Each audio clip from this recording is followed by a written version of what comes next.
The Oologah Mustang Network is on the air. And this is Mustang Football. Let's go! And now, here's your host, Brent Kellogg, Kevin Hogue, and Blake Salt.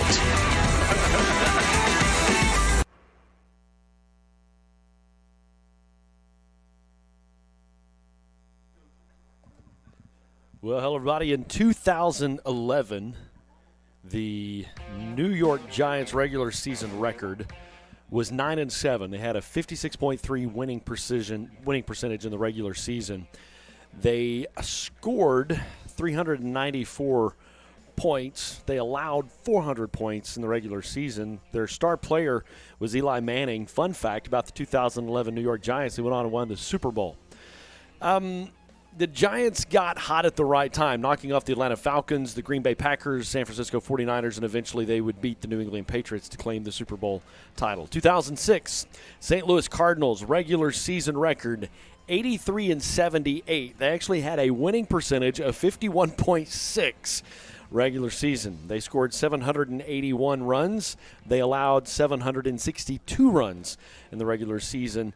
No team in baseball history has won the World Series with a worse record than the 2006 St. Louis Cardinals. The team stumbled to the finish line, ending the season with a 3-8 in the last regular season 11 games, but they held on in the NL Central. St. Louis seemingly turned into a different team once the playoffs got here, knocked off the Padres, the Mets, the Tigers to win the World Series. In 1987, staying with baseball, the Minnesota Twins had a regular season record of 87 wins and 77 losses. They had a 52.5 winning percentage in the regular season. They scored 786 runs. They allowed 806 runs in the regular season. The Twins, the only Major League baseball team in history to win the World Series after giving up more runs than they scored throughout the regular season. The Twins stunned the Detroit Tigers in the ALCS. They survived a 3-2 World Series deficit to the St. Louis Cardinals to go on and win the championship. 1977-1978, Washington Bullets had a regular season record of 44-38. They had a winning percentage of 53.7. At just 6 games over 500, the Washington Bullets are the team with the worst record by a wide margin to ever win the NBA title. That, my friends, is why making the playoffs is a really big thing. NCAA basketball has this thing in March called March Madness, because in the playoffs, anything can happen. Hello, everybody. My name is Brent Kellogg, along with Kevin Hogue and Blake Salt. Gentlemen, there is a lot for us to talk about tonight. And, Blake, I got a text from our exceptional color analyst, Mr. Hogue, and he said, I am well-versed in our path to the playoffs. Yes, sir. I can't tell you how many times this week I have been asked the question, is Oologah going to – I keep getting in front of you. Is Oologah going to make the playoffs? And we got a lot to talk about tonight in our pregame show, because obviously there's a path. You just got to do some business. Yeah, there's definitely a path. It starts tonight with us, and we kind of control that as far as winning tonight at Cleveland. But currently we're tied with Catoosa in a two-way tie. The two-way tiebreaker, unfortunately for us, is the head-to-head. We lost by a point at Catoosa. So we're going to need some help, but we need to win tonight, and then anything can happen that last week. So don't worry about any other score that's going on in Squirtle or any other score sheet. Just win tonight. Win tonight, and they have a very difficult opponent. So we have the same last two opponents. We both play Bristow, and we both play Cleveland. And so they play Bristow tonight, Cleveland next week. And we're all similar. So, they're not going to be able to come here. Actually, I think it's at Catoosa, but they're not going to be able to take Cleveland for granted. Sure. So that'll be the help after we win tonight to kind of our path. Anyway. Let me bring in our sideline reporter, who, by the way, has done an incredible job this season. Mr. Salt, how is life down on the field tonight in Cleveland, America? Well, first of all, thank you, Mr. Kellogg, and it's good. The winds died down. The Mustangs seem ready to go. It's cooled off. The field is actually really dry, even after all the rain we've got, so it's looking like a great night to play football. The turf it's not the grass actually is in fantastic shape. I was talking that actually we got here early enough I could go walk the field a little bit. And so it's been a relatively dry football season, which is good for schools that have a grass field. And so the field's in really great shape tonight. It's beautiful. It's old school. Like I said, it's one of only two places that we actually ever get to play real grass. This is probably the best. I know talking to Blake, he's played on both, but it's beautiful, kind of old school field tonight. Absolutely. We have got a lot to talk about tonight. We're going to visit with Oklahoma's Channel 8 TJ Eckert coming up in just a second. Some really big games. There's one going on in 4A3 tonight. We'll visit about that in just a second. Going to visit with head coach Darren Wagner, starting lineups, keys to the game, the national anthem, and a whole lot more. It is the Mustangs on the road tonight at Cleveland. We'll be back with more with the Advanced Home Tailgate Show right after this. Don't go anywhere. Let Advanced Homes build your next dream home. At Advanced Homes, we embrace your individual style and work hard to design a home that's perfect for you and your family. Our team has an expert ability to take your individual ideas and build the blueprints that will become your dream home, built just for you. We don't just build houses, we help you build the home you've always dreamed of. From the simple to the lavish, we've done it all, and we can help you every step of the way. Visit our website, advancedhbi.com, or call us today, 918-855-6597. Advanced Homes, building your dreams.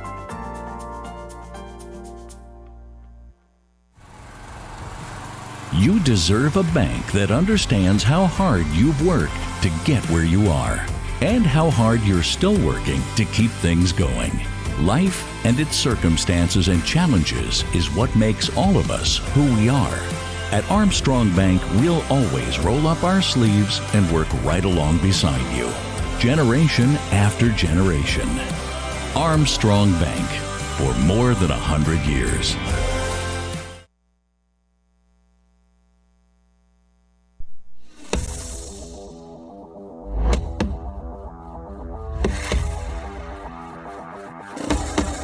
Welcome back to the Advanced Homes Tailgate Show.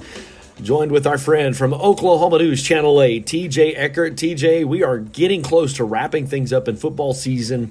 Districts are kind of lining out how things are going to go. But I'm telling you, when you look at Squirtle or when you look at just the score sheets for tonight, there's a couple of really big games that are on the line. Yeah, a bunch of really good games tonight, Brent. And it's, the weather's turning. It's starting to feel like football weather, and we're getting close to the playoffs. So this is always the exciting part of the season here in high school football. You guys earlier in the week had a great piece on Pryor and just kind of what that program has gone through. They've got a Goliath tonight. It's Pryor in Collinsville. Let's talk about that. Yep, that's our game of the week. It's up in Collinsville. The winner of that one basically clinches the district title. I think there might be some mathematical, dilemmas where one team may have to win both their remaining games. But basically this is for the district championship there in 5A. So Collinsville is probably the favorite in the entire state to win the state championship in 5A. Pryor is just kind of moseying along. They just have one loss, and they've looked really good this season. And we mentioned it there on our piece that we haven't really got to see a whole lot of them because they're almost an hour east of the metro. So unless they're coming over here and playing, it's hard for us to really shoot their games. And so you're going to get a good look at Pryor tonight. They're a talented team. They're scrappy. They're tough. They're physical. And Collinsville's the same way. So it should be a really fun matchup there. In Class 4A3, which is where the Mustangs play, there's a big game tonight at Grove. Wagner comes into that game 6-2. They steamrolled us last weekend. Grove sits at number 5 in Class 4A. They're undefeated. That's a big game tonight. Big one. I think the Tulsa World, I think Barry Lewis said this is maybe the biggest game in Grove in 20-something years. I can't remember the year he put on it, but one of the biggest games in their school's history, really. I mean, you got Wagner, who's a perennial power there in 4A, coming to your school. And, they have a chance to win the district title. So it's a huge game. Grove has been very impressive. And I don't know if I would call it a surprise. Maybe a surprise to us here in the Metro just because we don't get to see Grove very often. I don't know how surprised you guys are getting to see them every season. But it's been impressive what they've been able to do. And a win against a team like Wagner would go a long way to seeing if this team's for real in the 4HA. Well, you won't actually be at high school football tonight because there's a college game going on. Yeah, so we'll be over at 11th and Harvard, Tulsa, playing on a Friday night again. They're hosting Navy. And you know what, Brent, I might be able to squeak over to a high school game because the way Navy plays, that game might be over in 45 minutes. So it'll be fun watching those two teams play. Navy obviously running the triple option. Tulsa's won 2 in a row, 3 of their last 4, kind of finding something here in the middle of the season. So this would be a big win. Tulsa has normally struggled with Navy. They beat them last season, but really haven't played well against them other than that. And so this would be a big win for Coach Philip Montgomery, kind of get the ball continuing rolling downhill right now. And obviously playing on a Friday night's tough, and Montgomery's mentioned that, sharing the spotlight with high school football, but he's hopeful that there's a good crowd tonight there at H.A. Chapman. If you love all things golf, one of the best golf podcasts, especially for the Oklahoma-Tulsa area, is the Plug Lie. I was on the road yesterday a lot. TJ, just enjoyed that episode where you talked about the Bedlam golf match that just took place. What's coming up in the next few episodes of the Plug Lie? Yeah, I appreciate you listening, Brent. That's always fun. It's good that people I know you're not a huge golf nut like I am, but the hope is that people who aren't huge golf nuts still enjoy the podcast. So I'm glad you enjoyed that. Yeah, Bedlam was the finals matchup at the Eastlake Cup, and it's a pretty big golf tournament in the fall. They play it there at Eastlake Golf Club in Atlanta, Georgia, which is where they host the Tour Championship for the PGA Tour. Pretty big deal. OU beat OSU. So we talked a lot about that in our last episode. We have another one coming out either today or this weekend. I'm not sure when we're going to release that, but we interviewed Chris Goddard, who is a senior on the OU team, and he's a transfer from Rutgers, which is up in New Jersey. And he transferred here to OU kind of on a whim, and it's turned into one of their best players. So it's a great interview with him. He's from the Northeast, so he's got a fun accent. We give him a little hard time for that. Talk about playing golf up in the Northeast and just a lot of different things. So I think it's an enjoyable interview, not just for golf fans, but for people fans as well. Chris is such a good dude. We had a great time doing that, so be sure you guys tune into that. You can get that on all of the podcast platforms, Spotify, iTunes, and all that other stuff. TJ, man, thank you so much for giving us your time tonight. Hope you have fun at the TU game and wherever else it may land you. You bet. You guys, good luck tonight. We will be back with more of the Advanced Homes Tailgate Show right after this. Construction has been in the business of installing and manufacturing septic tanks and aerobic systems for over 10 years. At Rod Henry Construction, we take pride in providing quality service and products at a reasonable rate. We're proud members of the Home Builders Association and the Better Business Bureau. You can visit our website at rhcinc.net. The customer is always our top priority. Rod Henry Construction is a family-owned and operated business with strong Christian values that will ensure our work. For manufacturing and installation of aerobic and septic systems, service and repair, give Rod Henry Construction a call, 918-371-1207. And go Mustangs!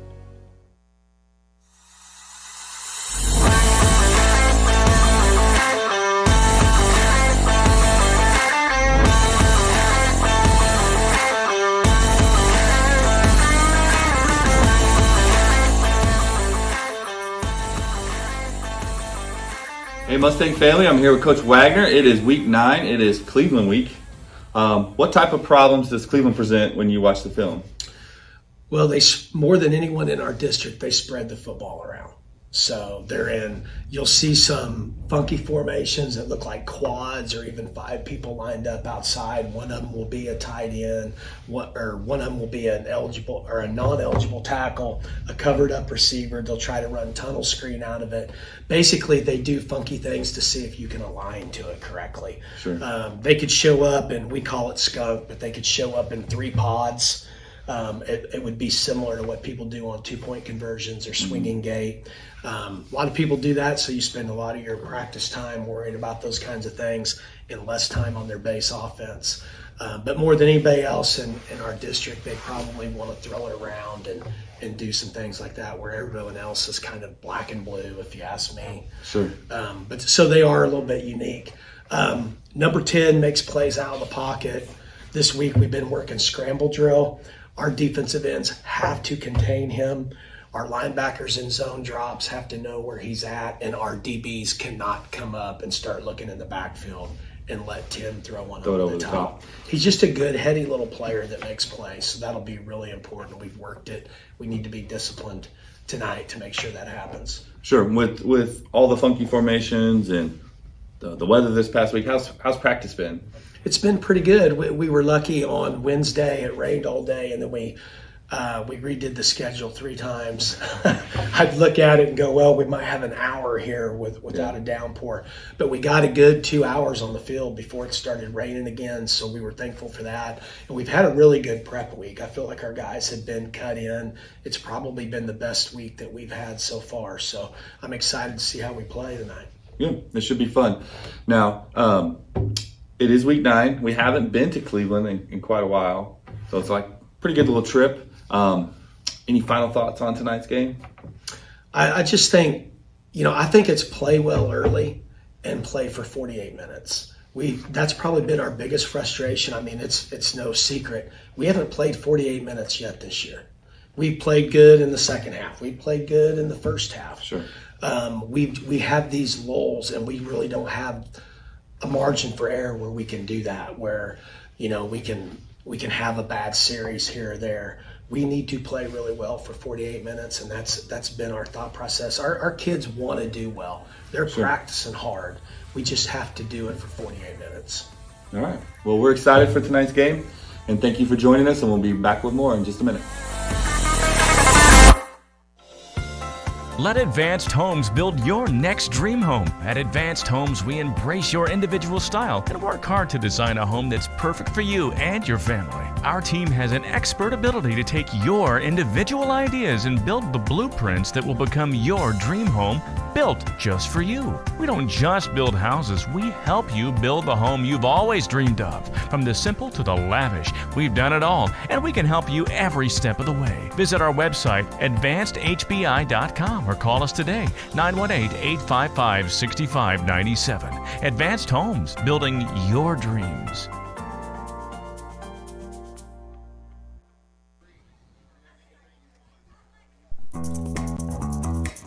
Welcome back, everybody. Advanced Homes Tailgate Show, live from Cleveland, America. My name is Brent Kellogg, joined by Kevin Hogue, Blake Salt. Gentlemen, this is what Friday night high school football is all about. Absolutely beautiful fall weather, and you feel like it's kind of vintage playing on a grass field tonight. Yeah, it's perfect. It was a beautiful drive across the lake, and I'm ready. So let's take a little bit, talk about who we expect to see on the field for the Mustangs. And as always, it's a little bit by committee as who does the heavy lifting for the Mustangs in terms. We got a lot of guys that play both ways. We'll start on the defensive side of the ball. Rafe Tackett starts on the D-line. He's got 23.5 tackles on the season. You see Gabe Grazier a lot. And Gabe obviously had a great season, both D and offensive line. Corey Eaton right there at the nose with 16 tackles. Brody Sappington has 39 tackles on the season. You'll see Colin Schrader in as well. On the outside linebacker position, you've got Aiden Trimble. He's recorded 41 tackles on the season. Nate Morrow, 23 tackles. Patrick Miller had a big game last week. He's got 48.5 tackles on this season. But really the guy that kind of quarterbacks the defense, Caden Smith, he's got nearly 58 tackles. He's got 57.5 tackles, had 5 tackles last week against Wagner. Yep. So let's talk about the guys that play in the backfield some. You'll see Max Hale, Ashton Wright. You'll see Joe Griswold from time to time. Even though he's our quarterback, he does have some defensive duties. Ty Cherry, he's got 40.5 tackles and an interception on the season. And Streeter, I think he's going to have a big night tonight. On the defensive side, he's got 43 tackles and a couple of interceptions as well. I think our defense needs to play solid football tonight. Yeah, and another person that wasn't mentioned, Braden Langbein, has stepped in. We've been going to some 4-down linemen. He's been playing some defensive end and doing a really good job.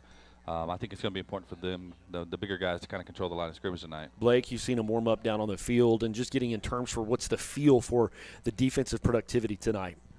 I think it's good. I think everybody's kind of locked in and ready. I think they know and realize what this game means as far as their future of the season, and I think everybody's locked in and ready to go play it. We don't talk about last week. It's like the game that never happened. How much of a hangover is there in terms of, you spent some time, we just heard from Coach Wagner, getting them prepared and getting them focused on the game that's in front of you tonight. You got to flush it out of the system, what happened last week, and just their preparation this week. Sure, just seeing them on the field and talking to the coaching staff and some of the players, ironically, I don't feel like there was any hangover. Some of it, I think, was the weather, and we were having to be creative around some of that, and so it kind of took our focus off of maybe what happened. But I know it's always addressed. They definitely talk about it, address it, which I think is proper way to do it.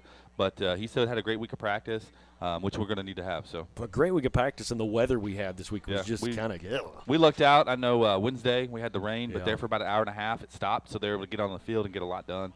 And that's important. Absolutely. It is senior night here at Cleveland, and they have got a big class of band and cheerleaders and football, and so they are still just recognizing those kids and bringing them on. While they're doing that, let's talk a little bit about the Mustang offense tonight. We've talked about those guys that play both ways on the line. You'll see Braden Langbein, left tackle, Colin Schrader, Gabe Grazier, Jackson Gill, Riley Robinson. You'll also see Jackson Llewellyn and a few other guys come in and play. These guys typically get that first snap and what they would label as the starters. When it comes to wide receivers, I think all eyes are on A.J. Streeter. Really would like A.J. to have a big game tonight. He's got 487 yards total on the season with 4 touchdowns. Ashton Wright does a lot of different things. He's got 85 years receiving on the year. but 123 yards rushing. So they use him as a fast, versatile player. Braxton Moore has kind of been a hot target of late. Didn't have a big game last week, but last week's kind of unfair too. He's got 96 yards catching on the season. Griswold's going to need to have a big night tonight, and we'll talk more about that here in just a second. He's passed for 820 yards total, 7 touchdowns, had 116 yards. Had 73 yards passing last week. Aiden Trimble, this will be a big night for Aiden. He has 994 yards on the season. He's averaging 142 yards per game. So with just a couple of carries, Aiden's going to cross the 1,000 mark. And I think that's a big deal at whatever level of ball you play. But for a high school kid to rush for 1,000 yards, he's done some heavy lifting, and he's had a lot of carries in his career this season. He's got 123 yards receiving as well. Nate Morrow, 263 yards rushing, and then you'll see Braden Stovall too. They like to use him not necessarily as a running back, more of a halfback, a bigger back type guy.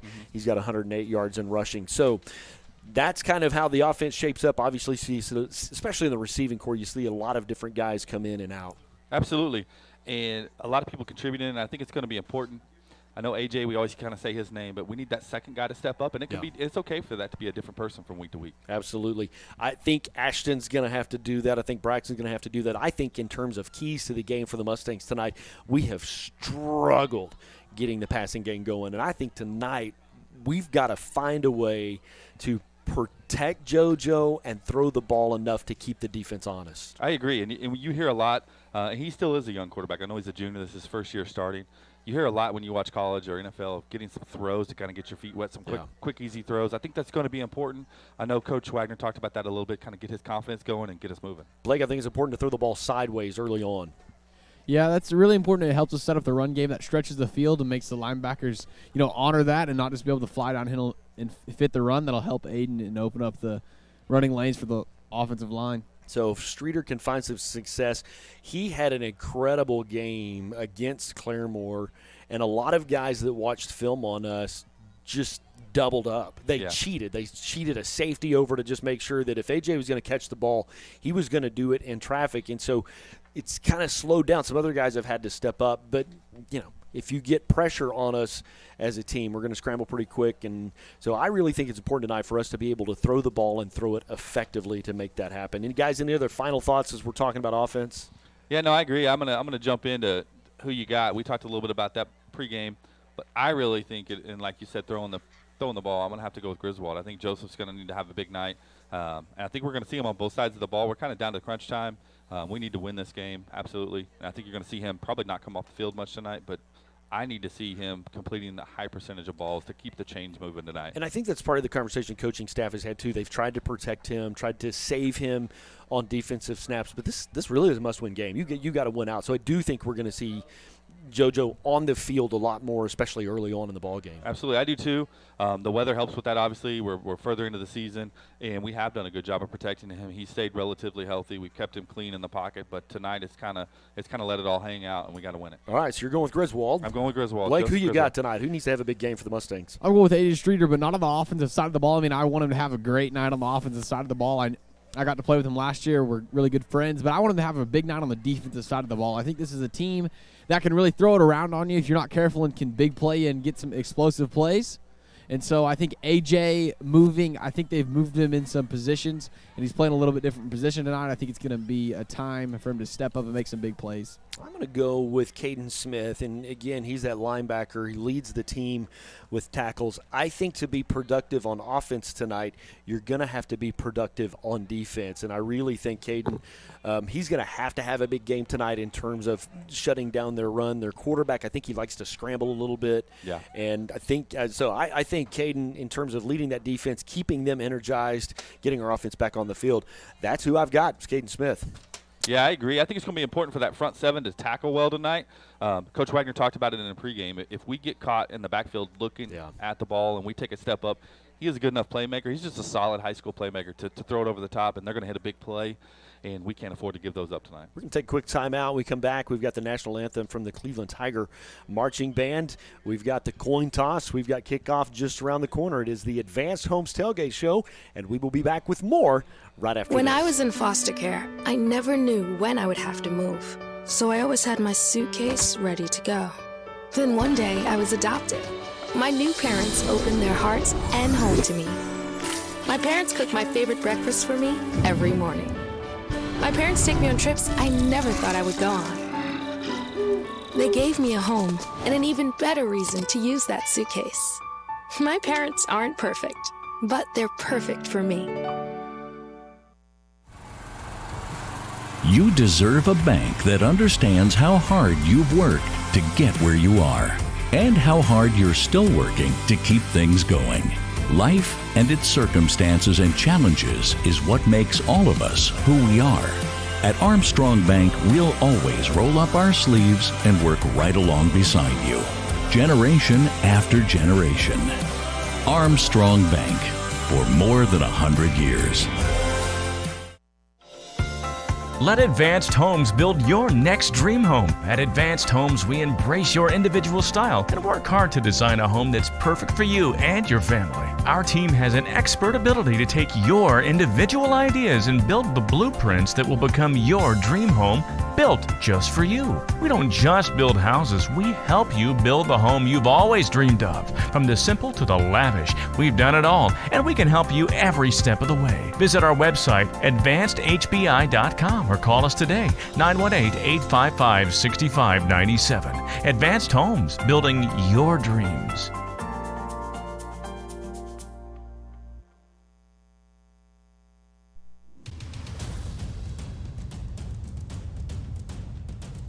Well, welcome back, Cleveland, America. It's time for the national anthem. We'll go to the field mic for just a moment.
Like the sound of the national anthem on a Friday night high school football game. Hello, everybody. My name is Brent Kellogg, joined by Kevin Hogue. Blake Salt is on the sideline, guys, and that means we are just moments away from kickoff in a what feels like a must-win ball game for the Mustangs. We do have a path to the playoffs. If you're just now joining us, take a moment, hit that share button, and all you social media users on Facebook or YouTube or what have you would love to share the wealth the Mustangs are on. Kevin, let's talk just a little bit. You have the pathway of what it looks like for us to extend into the postseason, if you will. Absolutely. So currently we're tied with Catoosa, and they have the tiebreaker because it's heads up.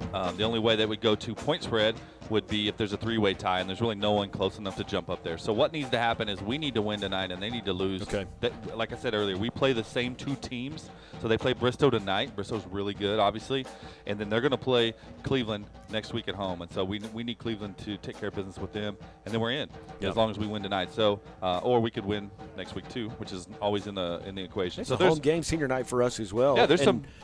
You know, if you missed the first start of the program, we talked about some of the teams that had like 50% winning percentage regular season and went on to win a championship. Yeah. So I was talking to a friend of mine, Chris Kaiser, who's the FCA director really for the northeast part of Oklahoma, and was reminding him there was a season Oologah started 0-5 and wound up in the championship game to face Wagner. So anything can happen, and that's why that getting into the playoffs really is important. A lot of stuff can still happen. One of the things that would be significant for us would be that most likely we would go south. We always play that district south in playoffs, and we would most likely draw Poto. And chances are Poto is going to have a chance to play for a gold ball. They're just really good. Yeah, Poto and Broken Bow are going to play that last game of the season. Yeah. And that'll decide that district. Everyone kind of thinks it's going to be Poto, but it could be Broken Bow. But Poto's really, really good. Coach Warner does a good job down there. They won a state title just a couple of years ago. So. Absolutely. You see Gabe Grazier, Aiden Trimble out there for the Mustangs as our captain, along with Caden Smith and Riley Robinson are the 4 captains that are on the field for the Mustangs. They've tossed the coin. Looks like the Mustangs have won the toss. They've deferred. Another little thing, too. This field runs east-west. It does true. not run north-south. I feel like It I'm in runs Stillwater. East-west, which is abnormal. Yeah. But the wind has done a significant kind of lay down here. I was going to tell you what was significant about the national anthem is the flag was flat. Because, Yeah. man, I'm telling you, when we got here to Cleveland, that flag was straight out. It was even windy. yesterday, they said Talala had the highest wind gusts in the state. I believe they said it was recorded at 65 miles an hour yesterday. Yeah, it was in my house. It says right on, when they talk about in the song Oklahoma, the wind comes sweeping through the plains. It's talking about my house because it says right out on a flat pasture. And the big wall faces the north, and sometimes that old house will shake, and that's actually what happened yesterday. We could be playing in those conditions tonight, but instead it's a cool, brisk fall night in the great state of Oklahoma, and the Mustangs are getting ready to take the field. I don't know about you, but I'm kind of fired up, excited about tonight. I'm excited, too. We got a lot of fans here. We got the band here. They got a drone going out, which Rick's jealous of. But it's great seeing people. We got people with blankets and hoodies, and it's kind of the first time we've seen that all year. And it's just football weather. Absolutely.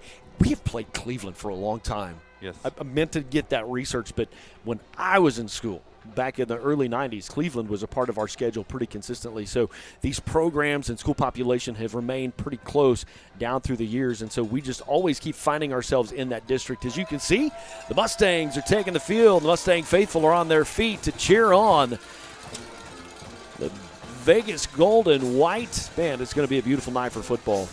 Yeah, they look good. I love that color combo. And I've said it many times, I got younger boys in junior high, and the gold helmets are a thing. So my son Sam is an 8th grader. He'll be a 9th grader next year, and he's already looking forward to, he said, Dad, we get gold helmets next year. So that's a big deal. It's like the Mustang faithful are here. It's a fun little road trip over to Cleveland. Depending on how you come, you can go down into Tulsa and through Sand Springs and up. We kind of cut through Skytook and made a great stop. I mean, like when we were talking about who you got, it was almost a bread pudding and Max Barbecue. Max Barbecue is always a favorite of mine, and it was on point, and the bread pudding was phenomenal as well. So didn't regret that stop. But it's a beautiful drive across the lake. Another couple of weeks. The leaves do some more changing. It'll be a really pretty drive. You're looking for something to do on the weekend. Well, we are at home. We're on the far opposite end from the Stallion Battalion, so we kind of hear the echoes of them in the distance.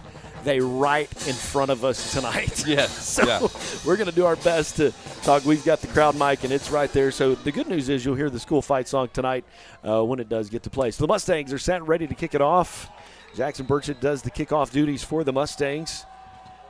And, gentlemen, it's time to play some football. That's going to hit the ground. Be brought out of bounds, number 27.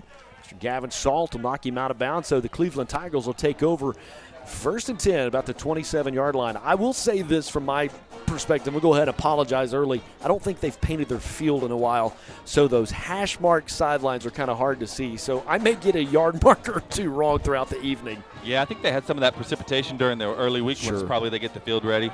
But I will tell you, it is shockingly dry down on the field. So it's perfect playing conditions down there. Will not be a problem. The Mustang defense will come out with 4 down linemen. There's 2 receivers to the far side. We thought we would see this a lot tonight. Their quarterback likes to run it. He will keep it. Looks like he'll gain a couple. Good job by the defensive line there, and Caden Smith, your guy, coming off the top of the ball. I know Coach Wagner talked about he's going to need to make some tackles in that box, in that tackle box tonight for us to be successful. So the scoreboard says it's 2nd and 10. It's actually 2nd down and about 8. They're in a big tight position, so I expect a run play here. Got a couple of tight ends that are standing up.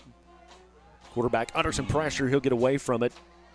Across the middle, pass complete to number 3 for the Cleveland Tigers. Yeah, they're going to give him credit. Jaden, go ahead. We gave up our outside shoulder there. We had a guy that had pressure. If he keeps the outside shoulder, we probably get a sack there, and he gave up outside shoulder. So Jaden Dunham on the catch for the Cleveland Tigers. I will say Cleveland Indians tonight because for some reason, World Series around the corner, got baseball on the brain, but it's Cleveland Tigers, 1st down and 10 from them from the 45-yard line. Pitch to the end around to the right side. Mustangs will struggle to bring him down. He's going to gain enough for a Cleveland first down and 10. And you're going to see a lot of formations. They're going to do 5 wide on the same side sometimes. They're going to go tight like that. You're going to see a lot of things that we haven't seen in a while just to make you prepare and try to get you out of position like they did there. So, and I think he's a big part of their game plan. Number 83, that's Gabe Martinez, slotted as a receiver, but they'll use him in a lot of different capacities like what they just did. So they have actually got 2 receivers, kind of guy in the slot to the far side, 2 receivers to this side. Quick screen pass. Mustang defense will close on it. Can't miss that tackle. Gain about 7. It's going to bring up second down and 3 for the Tigers. Again, they're doing kind of what we were talking about we would like to do, using the width of the field, making us make plays in space, and right now we're just not doing a good job of rallying to the ball and tackling. Cherokee Nation game of the week. Mustangs are on the road tonight at Cleveland in a must-win game if we want a shot at continuing our play through the playoffs. Mustangs with 4 down linemen show blitz. Oh, ball's on the ground. Their number 10 will recover that. Could have been disastrous for them. Yeah, that was Shane Hamilton will recover. Fortunate little bounce. They did the read option. He put it in the running back's belly, and when he pulled it, it hit the ground, but it bounced right to him. Might have even gained just a little bit. 3rd down and 2. 4 down linemen for the Mustangs. Kind of a stacked receivers to the far side. 1 receiver to this side. Definite 4 down territory. Shane Hamilton is their quarterback. Handoff right up the middle. Oh. Yeah, I think he's going to. Oh, wow. Good Lord. He's going to plow through that, get a first down, and maybe about 6-7 yards more. Be a definite play I'd like to see on film. Definitely looked like we had him in the backfield. Maybe we just had him kind of stood up. We didn't do a good job of wrapping up, and he was able to squeak out. You're exactly right. We stood him up in the backfield, had him stopped, and he just snuck through. We didn't wrap him up. Just like you're saying, just hit him and stood him up, and he found a hole. Quarterback's going to keep it up the right side. Going to see a flag come in. Typically that's in a hold. Looks like he's going to gain a couple on the play. Yeah, I think it was actually a horse collar tackle. He was brought down really weird. That's a personal foul, so that's a big penalty. That's a big deal, especially in that part of the field. It's just going to get him down there. Yep, you can tell the Mustangs are walking frustrated. That's a rough penalty because you're just reaching and grabbing, when somebody goes by you, and that's just an unlucky grab. You grab somebody up where, like you see in college, the nameplate is, and right there, they'll call that every time. First down and 10 for Cleveland. They're going to split the ball down about the 11-yard line. Yeah, so they're going to be able to get a first down. It's going to be important for us to try to force maybe either a 4th down or a field goal here. Do not need to give up 7 first play of the Quarterback's in the shotgun there. Everybody's closed in tight. Quarterback going to drop out. Looks like actually he may just keep it. Good job by Colin Schrader there, kind of washing down and bringing him down from behind. Great job. Great job of doing his assignment. He's coached right there to follow those pullers, and those pullers are taking him right to the ball. He stayed in the back pocket of those guards, took him right to the football. That's a great job of doing what he's coached to do in practice. Taking behind the chain. 2nd down and 11 now. Actually, 2nd down and 12 is what the scoreboard says. Shotgun formation, 2 receivers stacked to the far side, 1 lone receiver to the near side. He's going to hand off, go left. I don't think there's a lot there. He was able to squeeze out of that last time, but the Mustang defense will meet him and stand him up. He'll lose a couple. Good job by Colin Schrader, Gabe Grazier. Who else got off that pile? Rafe Tackett. So great job by our defensive line controlling that.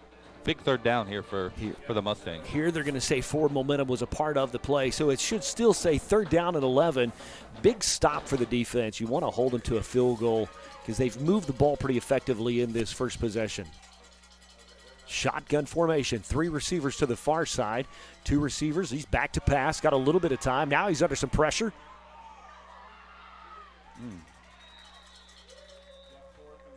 Good job. Who's that getting up on the bottom of the pile there, Blake? Caden Smith. Yes, it was. Caden Smith. Did a good job. He grabbed the ball there. Yeah, absolutely. And that stopped him in his tracks. So gain 2 brings up 4th down and 9. It Great looks like stand for that defense. Go ahead, Blake. Sorry, it looks like they're bringing out, their kicking team here. So we did a great job, just like you said, Mr. Hogue.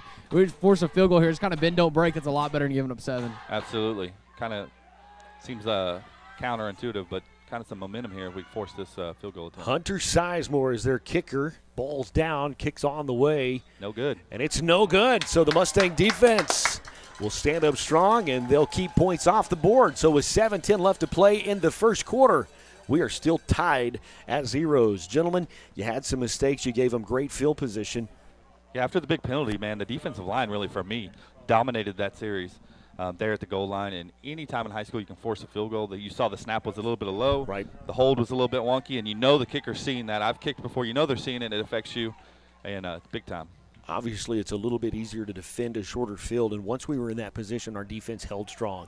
So the Mustang offense takes the field for the first time tonight with 7:10 left to play in the first quarter.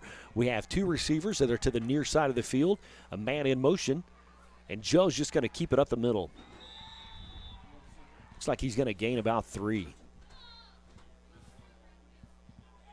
It's important here to get a first down. We talked about that pregame, Mr. Hogue. It's important to not go 3 and out. We get this first down, and we kind of get some momentum and the ball rolling for our offense. That's going to help us a lot.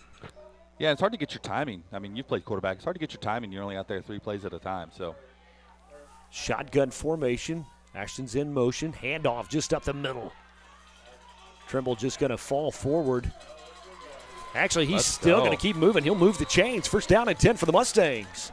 You see Wagner out on the field. I think once we get that first down, we've seen more of this. It's kind of in his DNA. We want to go fast now. Once we get that first down, you see them scrambling, trying to get lined up. They're having a hard time getting lined up. So 2 receivers to the far side. Got Braxton Moore to the near side. Looked like some left tackle. Yeah.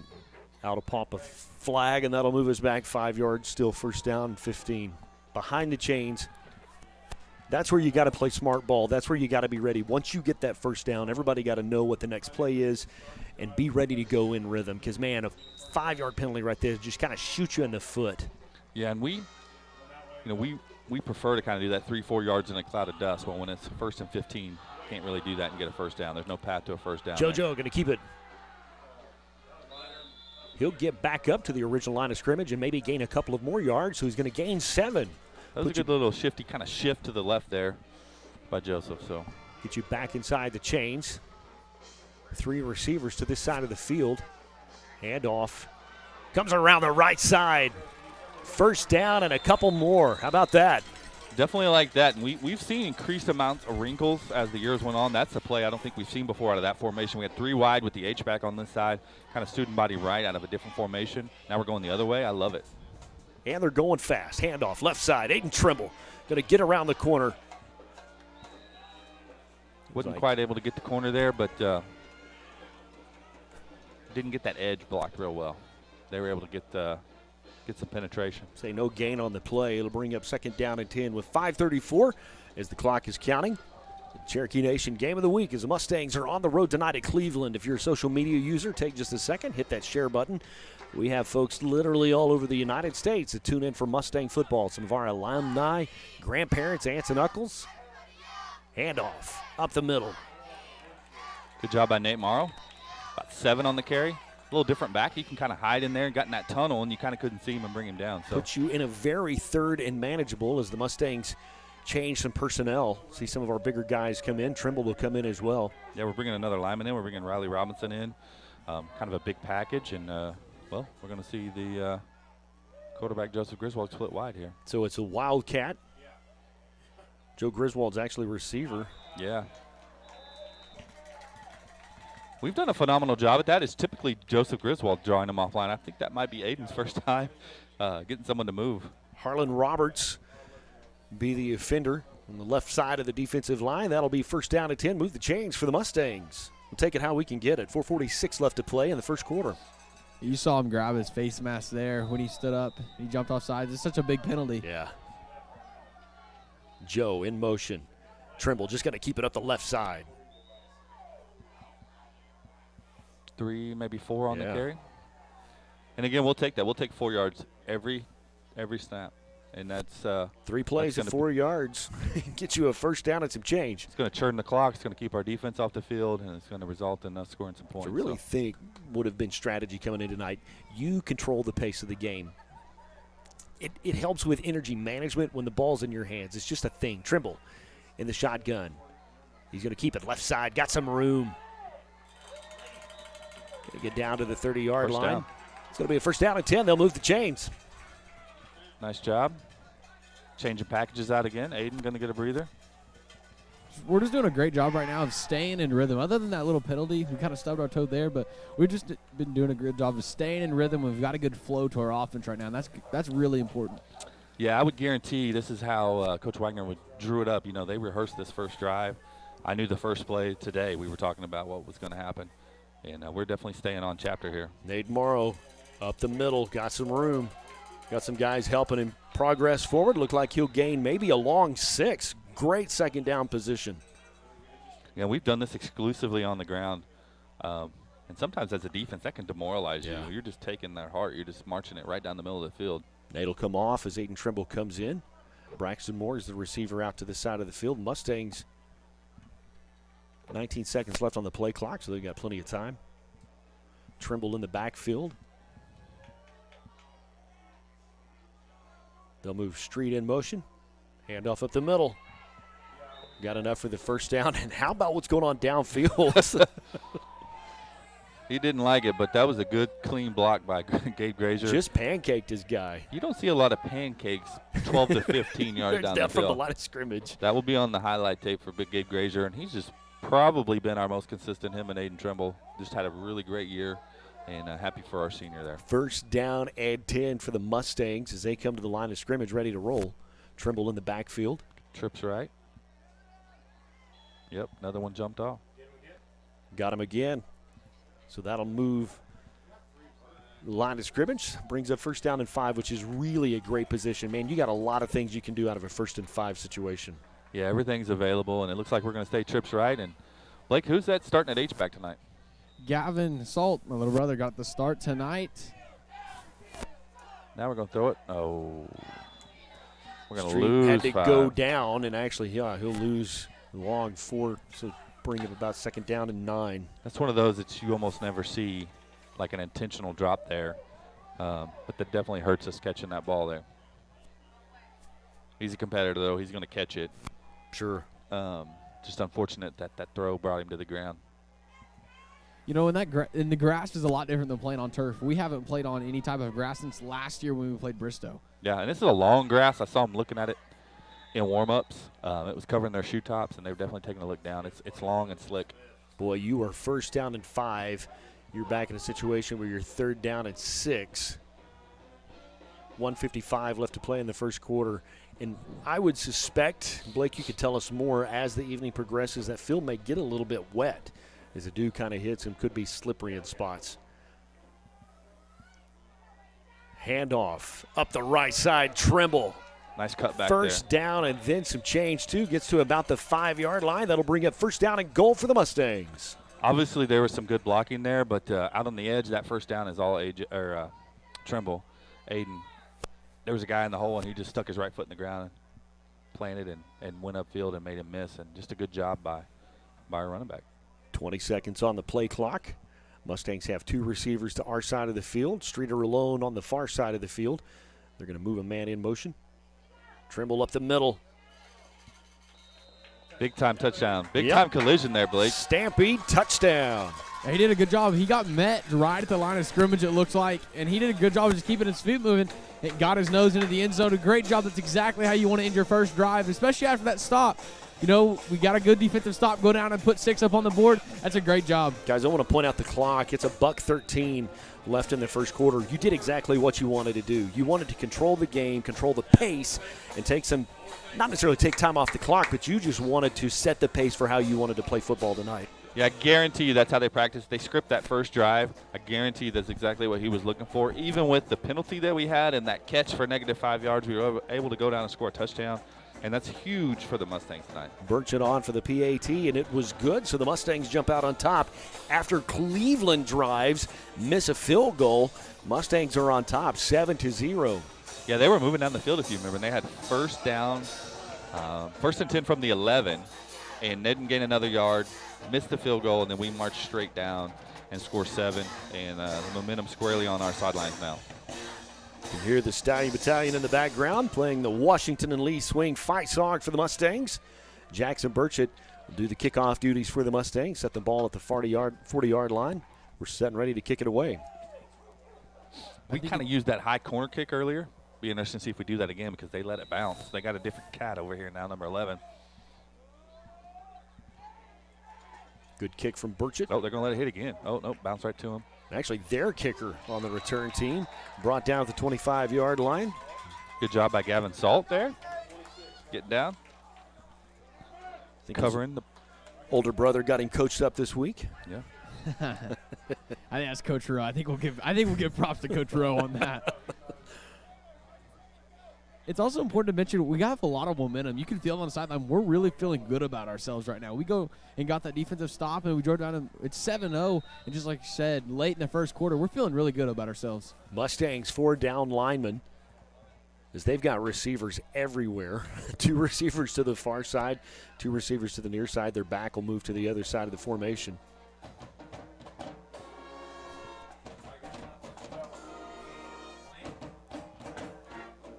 Pass on the right side.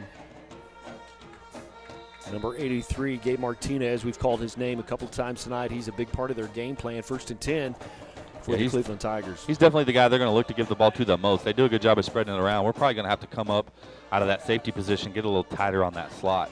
We gave him a good 8-10-yard cushion there. And he took advantage of it. 2 receivers to the far side, 2 receivers to the near side. Kind of a spread offensive look for the Cleveland Tigers. Caden Reddy is their running back. And they'll hand it off to him on the right side.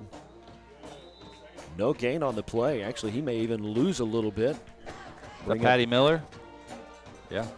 Great job, Patrick Miller. And I think, I don't have the stats in front of me, but I would bet you a bread pudding from Max Barbecue that he has the most tackles behind the line of scrimmage for us this year. Yeah, he may have. He's done a good job. So a yard loss on the play brings up 2nd down and 11. 17 seconds ticking away as we're almost to the second quarter. Nice. Another one, Patrick Miller. Looked like they had a decent chance to hit that for a big-time play, and we kept them to 2 yards. Coaches are hollering about somebody down the line of scrimmage blocking early. And that will do it for the first quarter. We'll take a quick time. I'll be back with more right after this.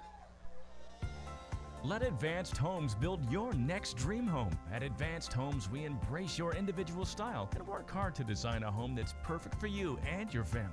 Our team has an expert ability to take your individual ideas and build the blueprints that will become your dream home, built just for you. We don't just build houses, we help you build the home you've always dreamed of. From the simple to the lavish, we've done it all, and we can help you every step of the way. Visit our website, advancedhbi.com, or call us today, 918-855-6597. Advanced Homes, building your dreams. Men, time to be an all-star caregiver. Drive them to physical therapy, doctor's appointments, be there emotionally and physically. Don't give up. Don't ever give up. Caregiving is tougher than tough. Find care guides at aarp.org/caregiving. Brought to you by AARP and the Ad Council. We are headed into the second quarter. The Mustangs on top of the Cleveland Tigers 7-0. Tigers on their second drive as they will move now from left to right on your TV screen.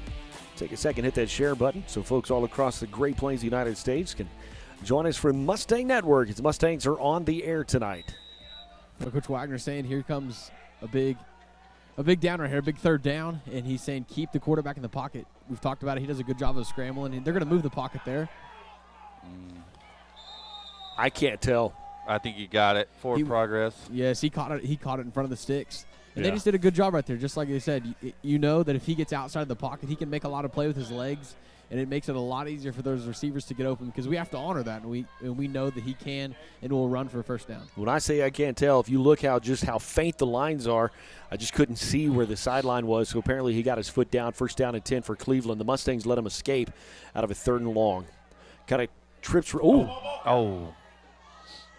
The running back kind of fumbled the snap. Bobbled a little bit, so he lost his footing, and he'll lose. Actually, he lose about a yard and a half on the play. Brings up 2nd down behind the chains. That's a couple of times tonight that they have fumbled that exchange. Mustangs hopefully can take advantage of that at some point. Caden Reddy is their running back. Yeah, and they're their 2 starters, so there's no backup there. It's just curious tonight to see them having some kind of a ball handling problems. I guarantee you that's a play they've ran 1,000 times this year. But they've been fortunate. It's either bounced to them or stayed on them. So trips to this side of the field.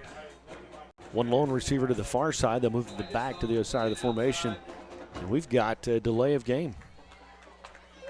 I'm going to be honest, I was a little worried there. I didn't want to say anything, but we only had one guy kind of out here on this tight bubble. Patty kind of stayed tight to the line, and I don't know what they were planning on there, but I didn't like it. You kind of had street cheated to that side, and that may be the receiver they're definitely trying to watch. Absolutely. That's their big play guy. Doesn't mean that somebody else can't step up and make a big play for him, but that's their big play guy over there.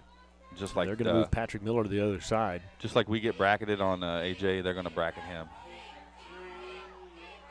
They're going to go deep. Nice. How about that? A.J. Streeter with the interception. He'll come this way. He's at the 40, got some speed to him, knocked out of bounds at midfield at the 50-yard line. And that is a play. That is textbook. So they ran an out and up. Their big-time receiver ran an out. Cornerback bid on it, but they're supposed to bite on it because he's got help over the top. A.J. did an amazing job seeing the ball there. His head was on the ball the entire time, and it almost looked like he was the intended receiver there. Kudos to the players for making that execute. But, guys, I got to give credit to Coach Rowe. It's almost like he knew that was coming because they brought 3 guys to this side and 1 guy isolated over there, and they still cheated that safety. And A.J. read that play, made the interception. Now the Mustangs have the ball 1st and 10 from midfield. Handoff. He's got coming up the left side. He's got the edge. Going to make 1 guy miss, get knocked out of bounds. Gain of 8, 2nd down and 2 for the Mustangs. Yeah, I like what you said there with the coaching staff. I guarantee you that's a play they saw on film. It's almost too textbook. They split him out to the wide side of the field. It was almost too obvious by himself. And you made the call beforehand when they switched A.J. over the top. Great job by the Mustangs and the coaching staff. Well, my saying is a blind squirrel can find a nut every once in a while. So. Man in motion, handoff right up the middle, 1st down and change. And I know you're going to hear me say this over and over, but I love our team and I love our coaching staff. I know you can say what you want about our records, but we're well coached. We are well coached. We have guys in the hole. We haven't always made the play, and that's another example of being well coached and being there. And AJ going and making a play. Nate Morrow, the ball carrier last time. Nice to see Nate back in the mix. I think he's finally really healthy coming off that bum ankle. See a little more explosiveness out of him tonight.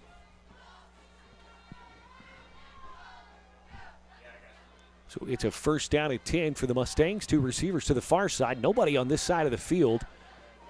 Just going to hand it off again the right side. Nate Morrow stay on his feet. Going to get a good gain. Yeah, good 5, maybe 6 yards. Good 1st down run as Aiden Trimble will come in, give Nate a break. And that's important because Trimble's one of those, he's playing offense and defense. He's not coming off the field. So if we can give him a little break and still pick up kind of the same yards we would plan on with him in there, that is huge for the Mustang offense. Jackson Burchett, Braxton Moore out here for the Mustangs. Handoff up the middle to Aiden Trimble. Going to be real close. Oh, they're going to call it 3rd down and, I don't know, half a yard. Nope.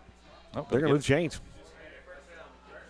Interesting. Our guy here that's next to the chains was saying 3rd down, and the white hat said no. That's 1st down, boys. 1st down and 10 for the Mustangs. Jackson Burchett out to the far side for the Mustangs.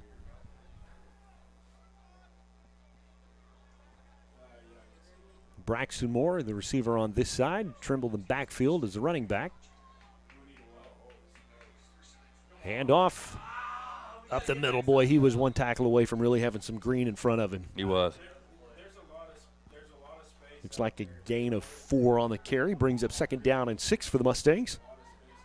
Got a quick second. I want to thank everyone that came out today. We had our college and career fair, and we let everyone come through that. So 9th grade got to take an hour and come through that. We had over 30 tables, whether it was the National Guard or the Navy or OBU. Everyone was there. It was awesome.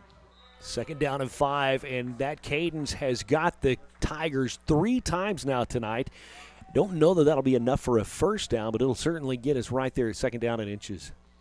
Yep, and I want to give a shout out to Mrs. Holmes and Mrs. Fitzgerald. Our 2 counselors put a lot of work in to make that happen for our students.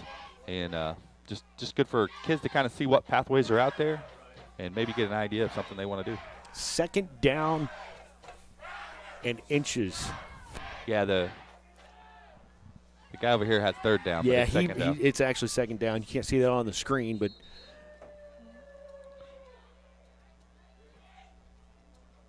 they're going to measure. Oh, they're going to go ahead and measure it. Get it right. We haven't had a lot of measurements this year, have we? No, I think this is like third one on the I season. know. Maybe. Usually you see a ton, and it's just and again, we all love football, but the placement of the football after a play is the most non-scientific.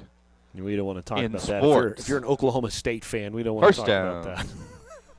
And it just is. You just accept it. You're going to give some, it's going to kind of even out over the course of a game. But so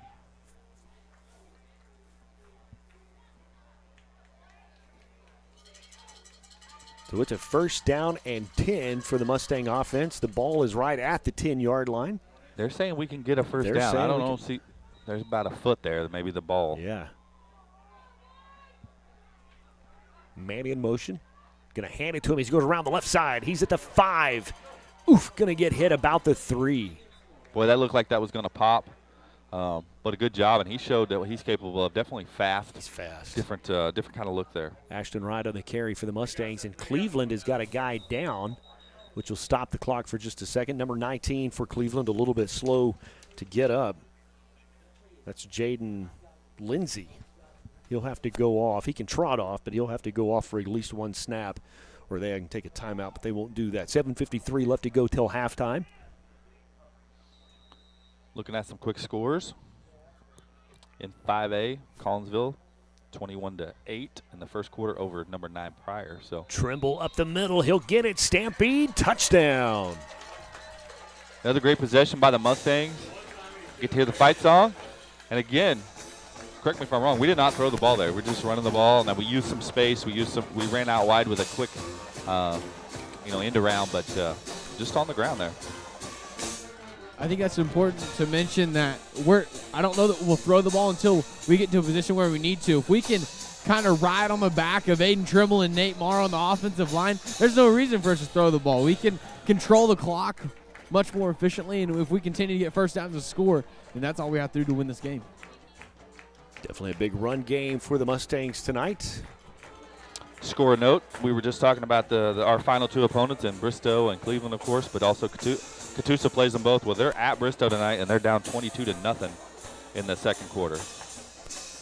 Wagner, how about this score, boys? 14-0 in the second quarter over Grove. Wow, did not see that coming. I kind of had Grove taking care of business there tonight. So when Wagner got beat by Bristow, they made some changes to their offense. Yeah. They went with more of a spread look instead of that diamond look. And that seems to definitely have made a difference. I think it helps give their athletes more space, and they definitely have some athletes. We saw that last week, so that's a big-time score. I will say this for Grove. They were down a similar score when they played Bristow and came back to win at the end of the game. Yeah, you're not wrong, Blake. Good coverage. Hunter Sizemore on the return. He's actually a kicker for Cleveland, also part of their special teams in terms of the return game. 2 possessions, 2 touchdowns on the board for the Mustangs. The Tigers have missed a field goal and had an interception. With 7:42 left to play till halftime. Mustang defense back out on the field, and they're energized and ready to roll.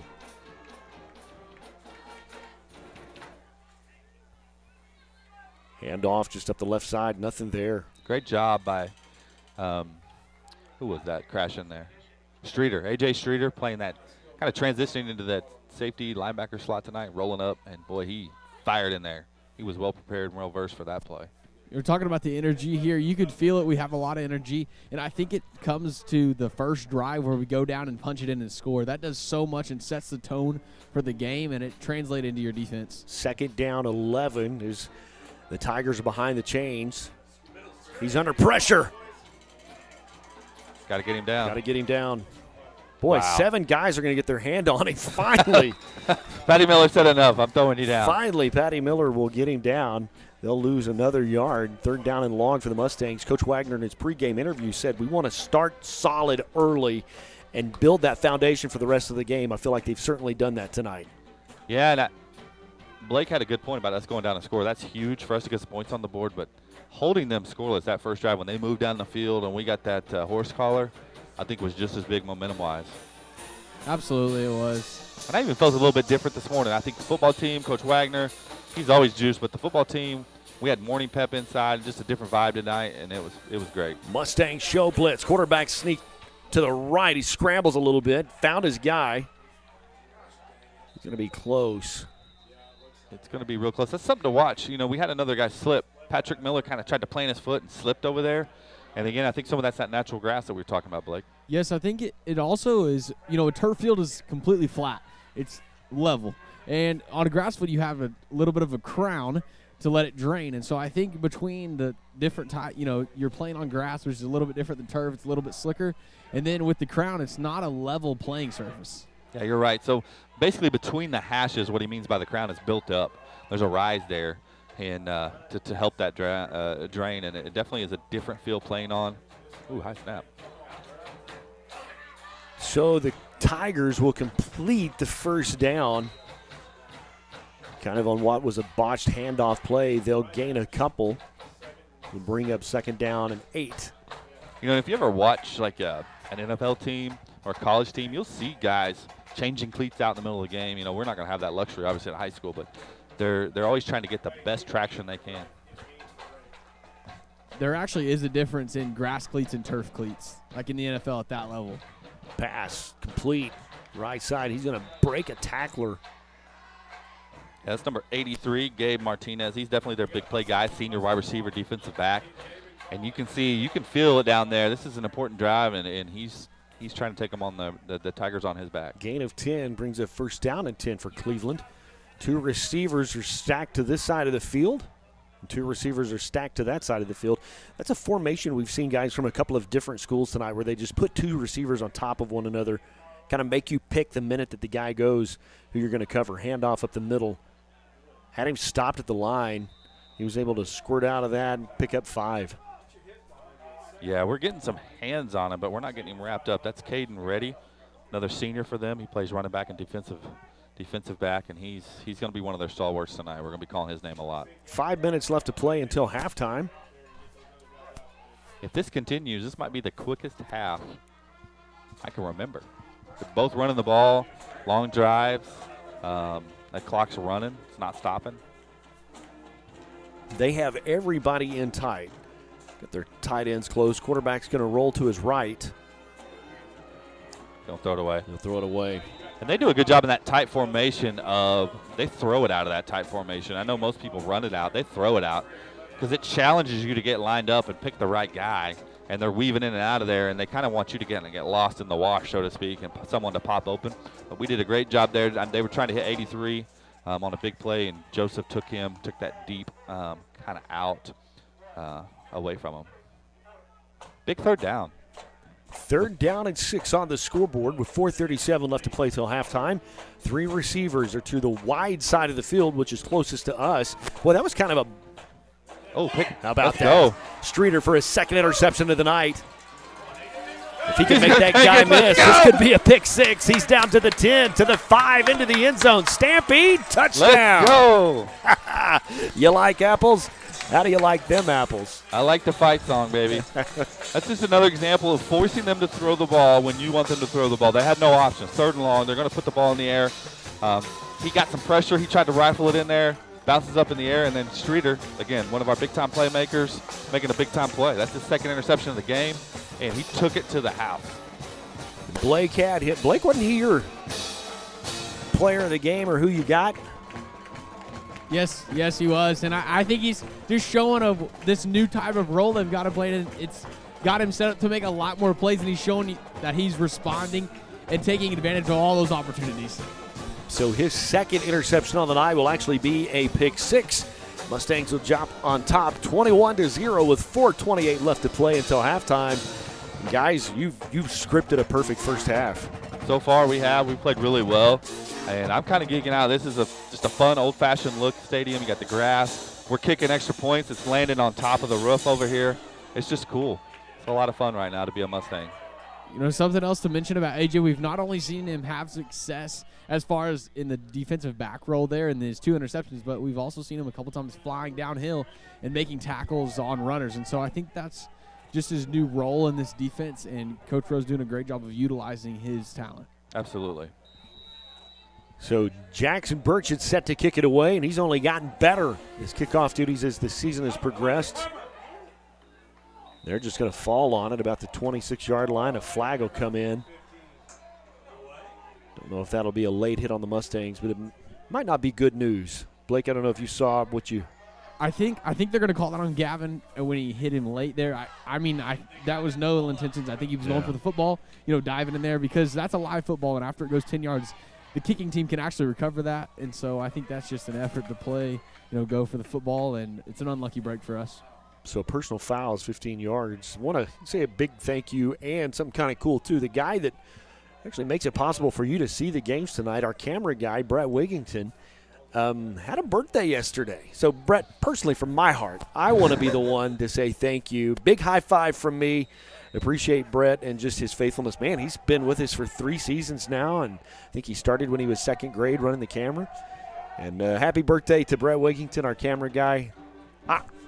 I personally, Brett, just can't say how proud of you I am. I just so much appreciate Stop it. it. Okay. That's a little inside joke. Little inside joke. Handoff left side. They had him at the line, but he will get enough. Looks like knocked out of bounds, maybe for a Cleveland first down. Nope, going to call him short. Looks like it'll bring up 2nd down and 1. 4:19 left. It sure would be nice to get out of this half clean, not giving up any points. Be nice for the defense here. They've done a great job tonight, but to do it again, and we get the ball to start the second half. Were you going to say happy birthday to Brett? No? I did say happy birthday to Blake. That's what this is all about. Brett was been out of shape because he said I didn't say happy birthday to him yesterday, but he just didn't hear. I'm going to take Brett's side on this. Handoff left side. Got the first down and some extra change. Knocked out of bounds on the far side. I think Ashton Wright's the guy that knocked him out. Yes, and Mr. Oak, you got a good point. If you get out of this half scoreless, 21-0, even if it's just that score, that's a big break for you and your defense, and you're going into halftime feeling really good, coming out and with the potential to score on your first drive again. Mustangs are going to take a timeout. We're going to take one as well. Be back with more right after this. Rod Henry Construction has been in the business of installing and manufacturing septic tanks and aerobic systems for over 10 years. At Rod Henry Construction, we take pride in providing quality service and products at a reasonable rate. We're proud members of the Home Builders Association and the Better Business Bureau. You can visit our website at rhcinc.net. The customer is always our top priority. Rod Henry Construction is a family-owned and operated business with strong Christian values that will ensure our work. For manufacturing and installation of aerobic and septic systems, service and repair, give Rod Henry Construction a call, 918-371-1207. And go Mustangs!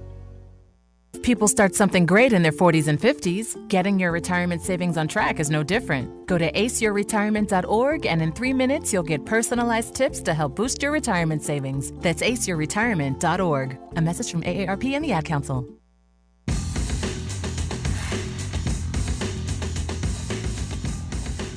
Welcome back to Billy Vessel's Memorial Stadium in Cleveland, America. 4:13 left to play until halftime. The Cleveland Tigers are driving. They've got the ball at the 38-yard line. The Mustangs defense has held Cleveland scoreless in the first half. They're going to drop him for a loss of a couple. Brings up 2nd down and 12. Yeah, good job by Braden Langbein there, getting that initial pressure up the field and allowing the guys behind him. A lot of times, Blake, those defensive linemen don't get credit because they don't get the tackles.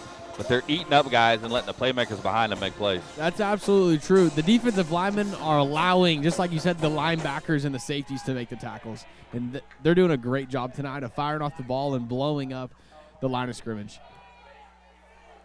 2nd down, 11. Quarterback back to pass. He's pretty good when he's got time. Yeah, and he's going to look for 83 heavy tonight. Blake, you were kind of spot on. It's 14-7 now in the second quarter. Wagner over Grove, but Grove scoring to cut that to 1 score.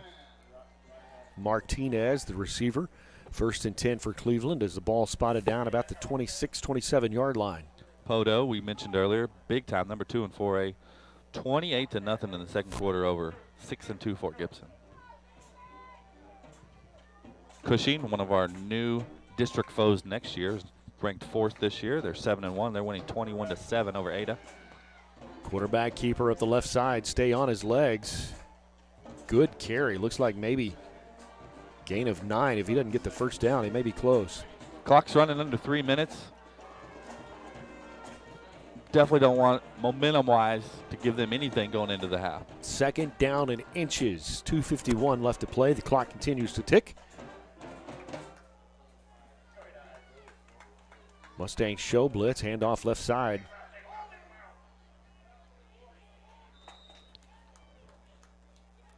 Great job by there, Gabe Grazier, playing downhill, putting a big hit on him. And I think he'll lose a little bit. So that'll bring up third down, yard and a half, maybe 2. Anytime you see a big defensive lineman making a play outside the numbers, I think that says something about his drive, but also the coaching staff instilling that work ethic, getting hats to the ball. So good job there. Being able to rally to the football is such a big thing. 2 minutes, 5 seconds, and counting. 3 receivers to this side of the field, 1 lone receiver to the far side. Across the middle. Got the first down. Man, if they don't get him, he's in. Yeah. They got some athletes. They've been making some cuts, and I think you're going to see them throw the ball more and more. They're having more success doing that than running. They're kind of getting behind the chains, and their quarterback, number 10, been able to kind of get them out. Shane Hamilton, he's senior. Jaden Dunham, the receiver on the touchdown, so they'll put 6 on the board. You know, if you're going to find a positive out of that, there's still 1:53 left on the clock, which means there's plenty of time for us to go score, which could tilt the momentum back to, I think it's definitely still on our side, but to, you know, gain some of that lost momentum there with that score. Yeah, we have 2 timeouts, so plenty of time. Clock stop. Ooh. They're going to go for 2. He's not going to get it. No. That'll help bring the momentum back your way just a little bit. And that was wonky. That looked designed. Yeah. I don't know. They lined up to kick it, and I don't know. I'm a fan if you're going to go for 2, go for 2. But line up with your skill guys and go for 2. Kudos to Max Hale. He had him contained. The kid cut back, lost his footing, slipped. And so they'll remain at 6 with 1:53 left to play. Mustangs on top 21-6. We still have a sour taste in our mouth going to kind of the high snap of Catoosa, and they turn it into a 2-point. You watch the film. They had an illegal man downfield. But that's almost never going to get called in that situation because they're not looking for it, because there's not a designed 2-point conversion. I mean, definitely not an excuse, but they did have an illegal man downfield. With a minute 53 left to play, this will be the first time the Mustangs have been on the receiving side of a kickoff. They got a man short, I think. Yeah, something to look for here is they'll probably kick it deep, but they could potentially sneak one short here to try. Yeah, we got to be. Recover. Yeah, we got to be on the ball here.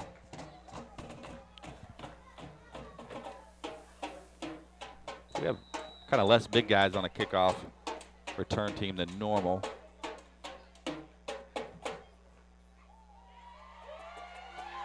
Boot it right up the middle.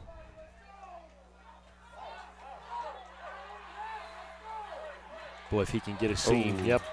Great return out to the 36-yard line. Mustangs will take over with great field position, and man, he's fast.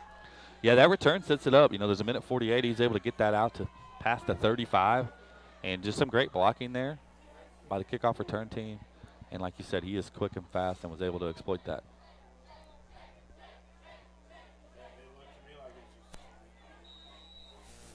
So it's first down and 10 for the Mustang offense. They'll have everybody in tight.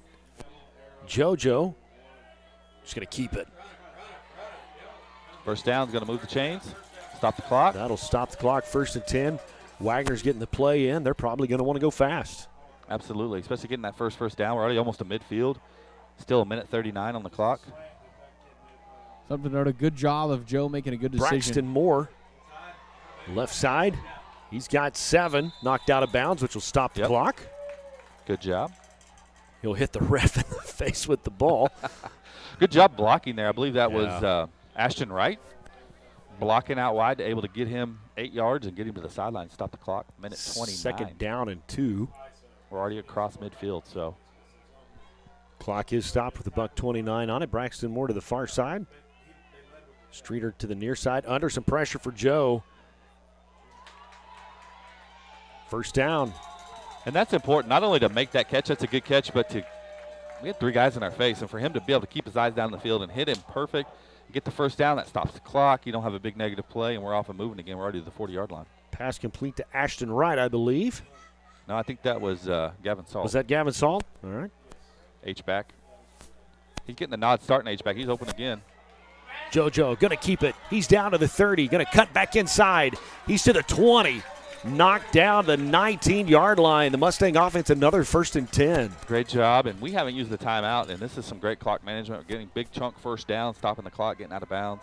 Good decision by him, and a good job by by Gavin and those guys blocking. Handoff, left side. Aiden Trimble just going to steamroll a guy. We're Looks going to like call timeout. Yeah, he's going to get about 6, so the Mustangs will call a timeout. That's the luxury you have when you're able to get big chunk plays, and we're already, we've only used 40 seconds of clock, and we're already down at the 15-yard line. We're able to run and use one of those 2 timeouts that we have.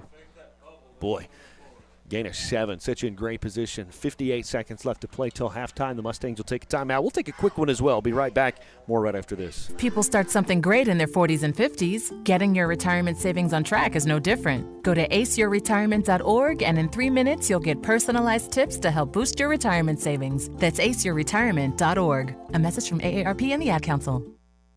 People start something great in their 40s and 50s. Getting your retirement savings on track is no different. Go to aceyourretirement.org, and in 3 minutes, you'll get personalized tips to help boost your retirement savings. That's aceyourretirement.org. A message from AARP and the Ad Council.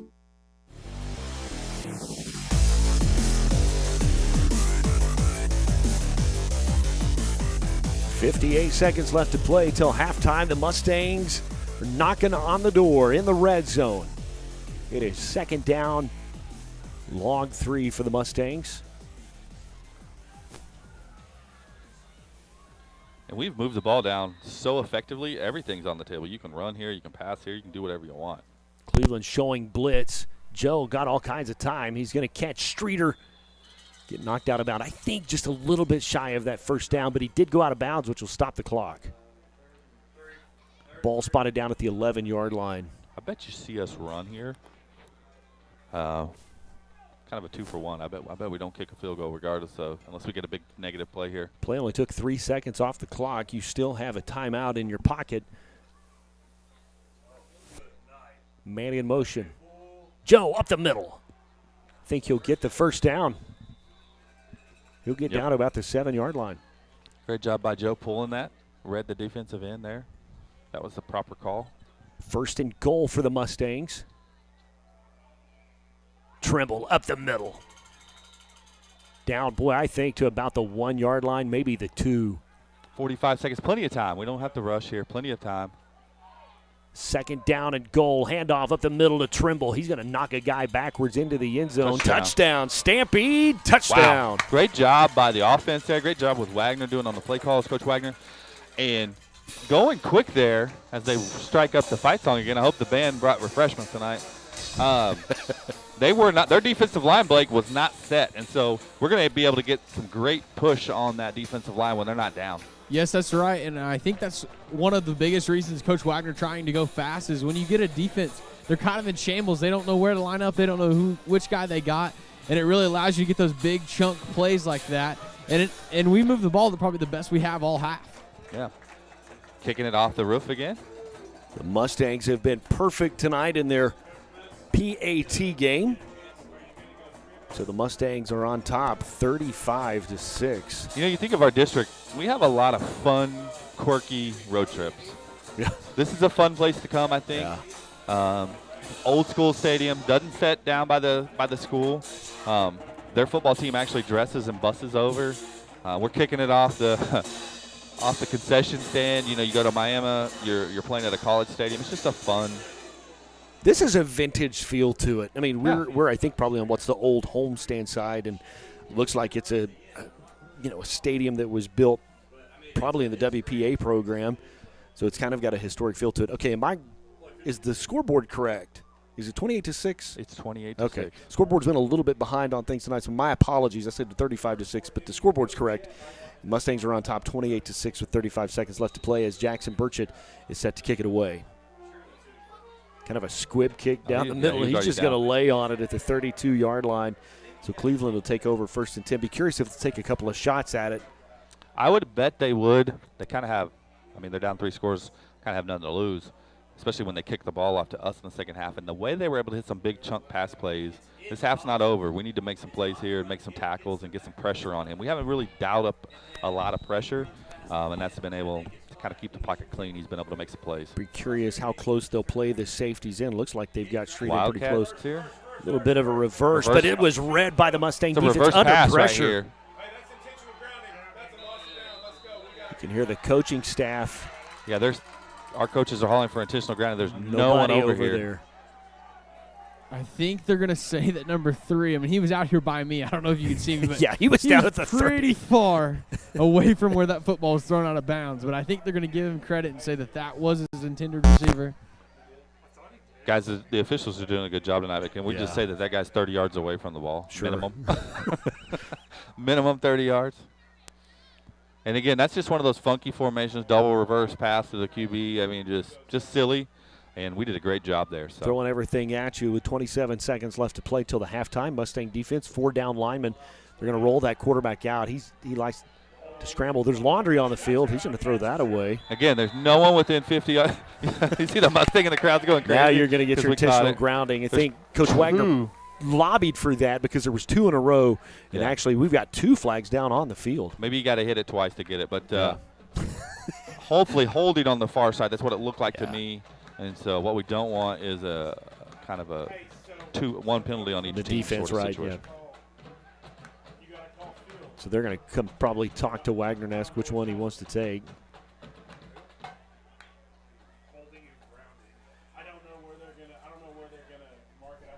20 seconds left to play till halftime. Coach Wagner down there, he's kind of curious here. So it is holding on the offense. Then should be intentional grounding. So I would imagine they're going to take a knee. Yeah, intentional grounding is going to be loss of down and where he was, so that's why they threw multiple things. That's a big-time penalty. Yeah.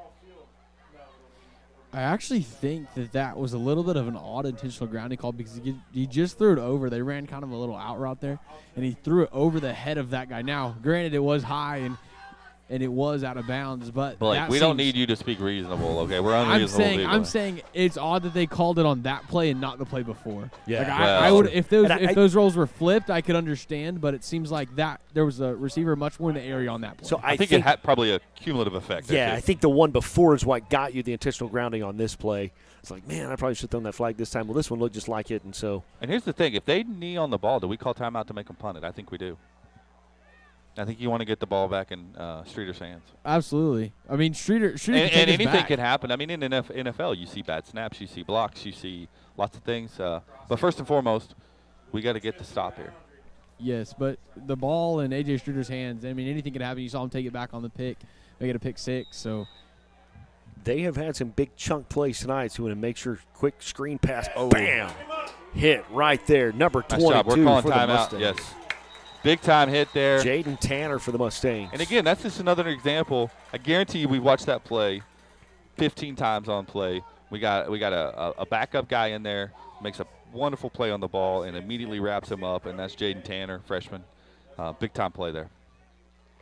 So the Mustangs did call timeout. They at least want an opportunity to return something, set something up. I made a promise. Now we have a dead ball here to Cash. He's a big fan of How Cool Is Kevin? Oh, yeah.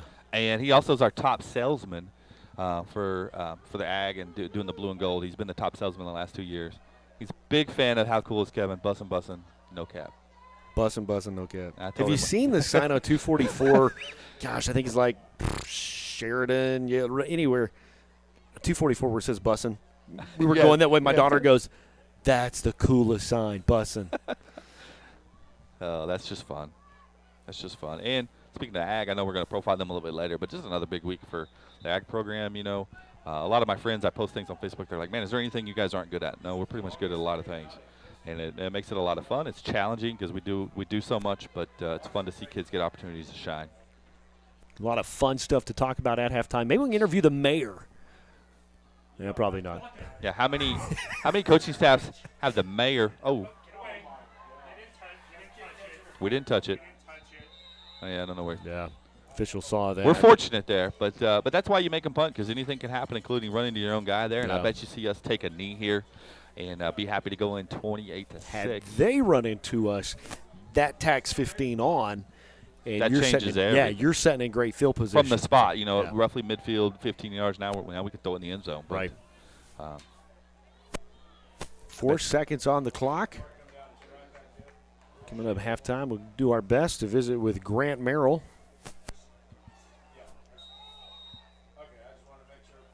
Some big scores across the Tulsa area and across the state. We'll talk about that. They do a great job covering all of high school sports on Friday night. Trimble up the middle. Pick up about 4, and that'll do it for the first half. The Mustangs on top 28-6 as the Stallion Battalion will take us to halftime. We'll be back with more in just a little bit.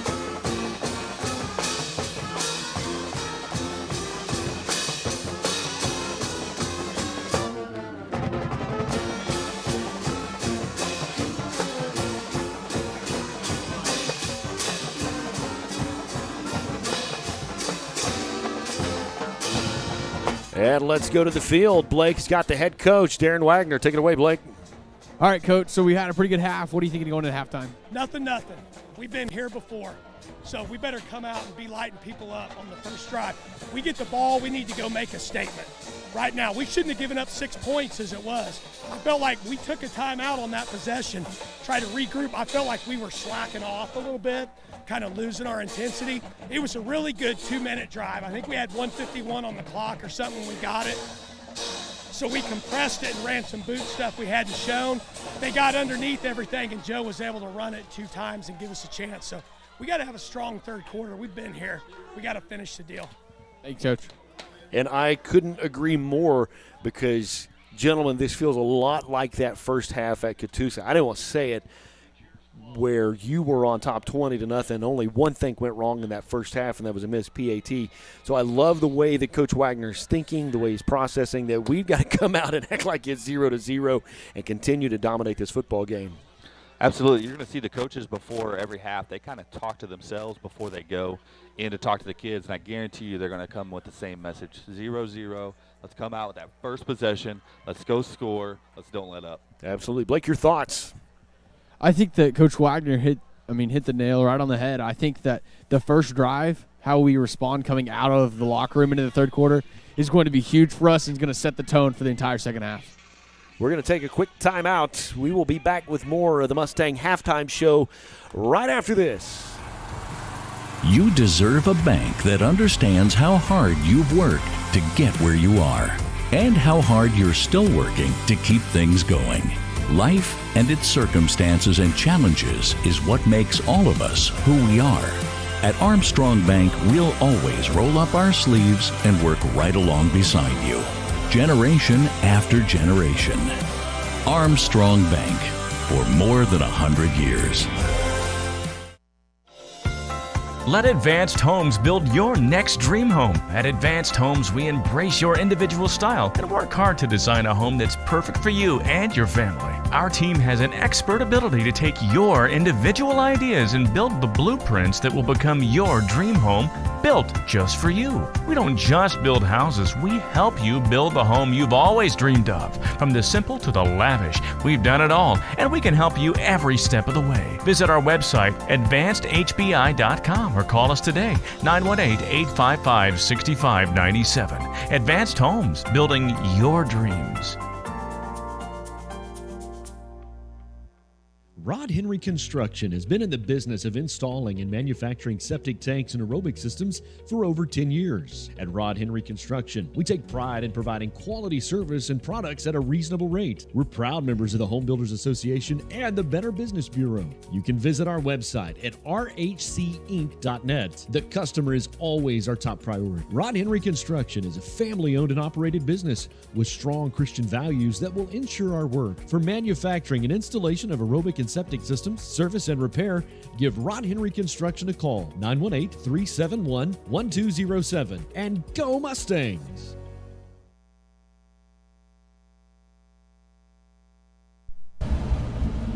Raising Cane's box combo, please. Good call. You think? You bet. Cane's chicken fingers are always fresh, never ever frozen. Really? Marinated for 24 hours, hand battered and breaded, and cooked to order. Man, that does sound good. You must really love Cane's. Doesn't everyone? Raising Cane's chicken fingers. Thanks. You sure are good at this. Hey, it's my dream job. Well, welcome back, Cleveland, America. And the lights just went out in Georgia. Hello, everybody. I'm Brent Kellogg. It is the Mustang Halftime Show. And I think Cleveland is doing what they call their glow show. We do the same thing. We just do it typically the last football game of the season. And we do it after the football game just to make sure that the lights come on. Quick story, my first season calling Mustang football, we were at Grove. They have LED lights. And after Grove scored a touchdown, the lights went dark, and I just said, ladies and gentlemen, we're gonna be in a timeout for a little bit. And the lights instantly pop back on. In Oologah, when the lights go out, it's a minute or 12 before they came back up. So we are at halftime as the Cleveland Marching Band get ready to do their glow show. I am joined via the miracle of technology and the cell phone, Grant Merrill, who Grant and his partner Randy do a great job just covering high school football all across the great state of Oklahoma. They're on 22 radio stations. And Grant, we're kind of to that place now where guys are fighting for who's going to be the top dog in district, if you will. And that's kind of some of the scores you guys are going to be looking at tonight.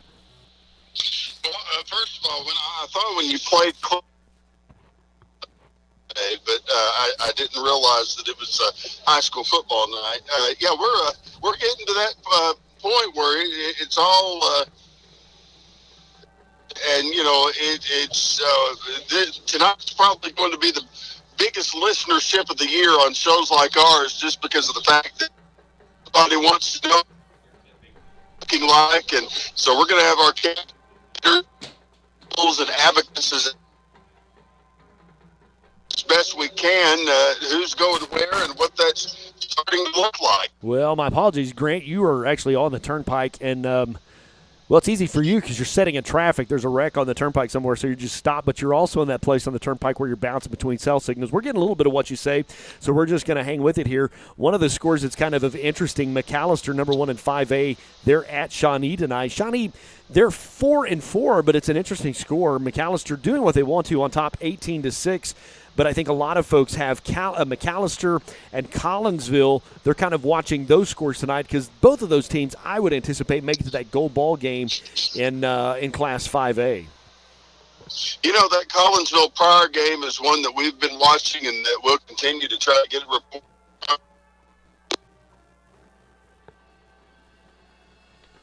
Well, there, Grant, I think. Can you hear me?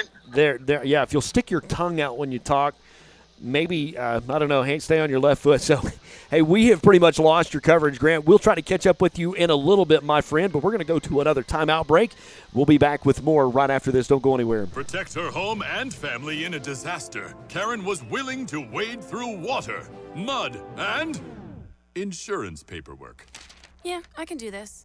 You go, Karen! By simply understanding and updating what her insurance covers and doesn't cover now, she'll be better prepared no matter when disaster strikes. Learn other simple ways to protect your home and family before a natural disaster at ready.gov. That's ready.gov. A message from FEMA and the Ad Council. At All Smiles Dental and Dentures, we offer a friendly, down-to-earth atmosphere, new techniques and technologies, expert doctors, and an experienced, caring dental team. We are proud to provide great dental care for your entire family.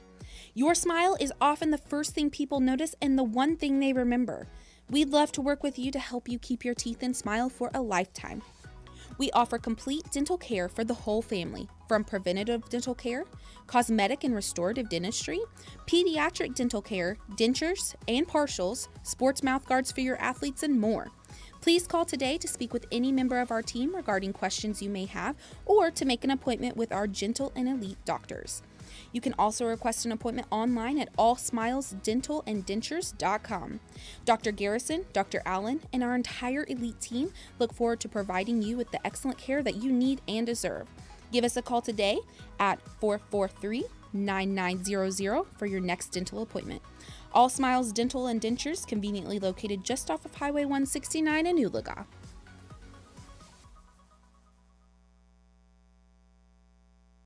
Hey guys, it's me, Isabella Gomez, filling in for Smokey Bear because he's got more to say than just... Only you can prevent wildfires. Like, if you're outside enjoying a barbecue, don't let a hamburger distract you from fire safety. Make sure you aren't dumping your hot coals or ashes onto the ground because that could start a wildfire. So take wildfire prevention seriously and let's save the world one day at a time. Juntos con Smokey Bear, podemos hacerlo. Go to smokeybear.com to learn more about wildfire prevention. Brought to you by the U.S. Forest Service, your state forester, and the Ad Council.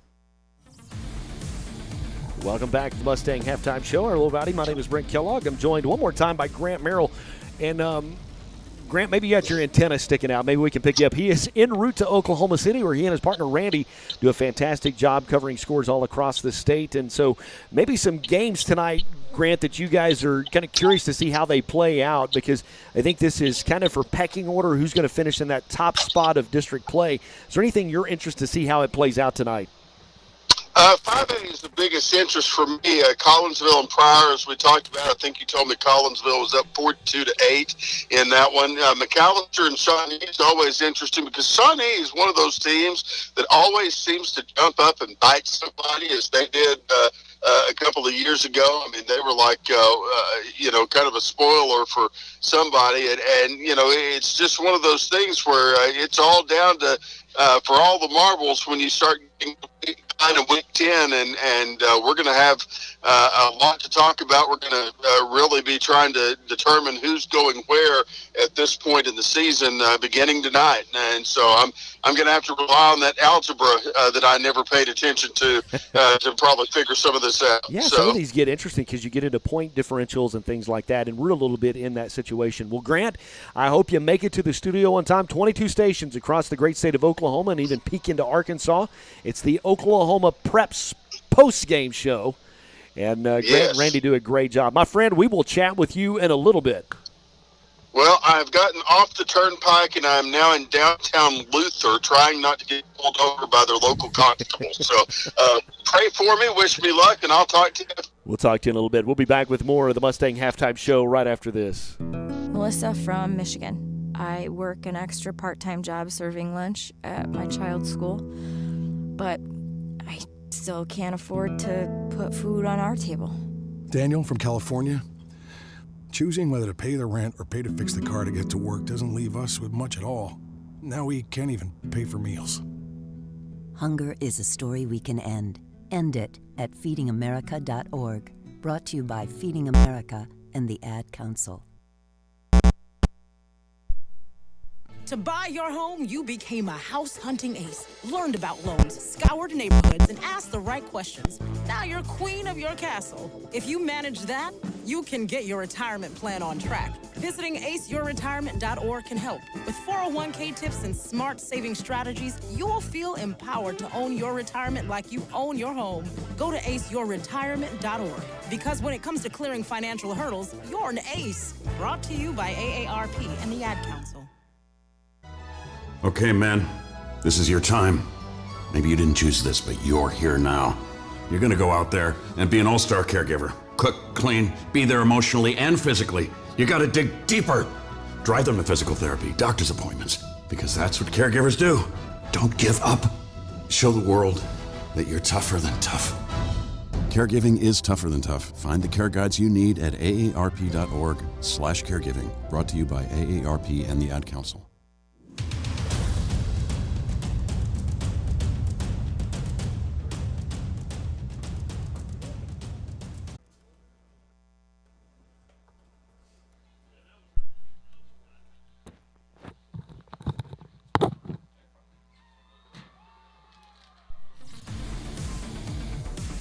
Well, welcome back, everybody, to the Mustang Halftime Show. Joined by Kevin Hogue. Special thanks to Grant Merrill. Grant stuck on the turnpike trying to get home. Actually, he was able to get off at Wellston and weave his way to head to Oklahoma City. Grant and Randy, are we all tied up? See, so a minute ago there was a second of dead air, and it was my fault because I actually had Kevin's headphones on, but my mic wasn't coming on. But it doesn't work out that way. So anyway, we are going to just kind of take a break and let it go to the field and let you watch Cleveland's marching band. We've got about 7 minutes until kickoff, and we'll be back with more of the Mustang Halftime Show here in just a little. Don't leave us, though. The broadcast is going. It's just a glow show for them. Just a glow show for them. They're about to wrap it up, yeah. But we're just going to kind of let the field take it for just a moment. We'll be back.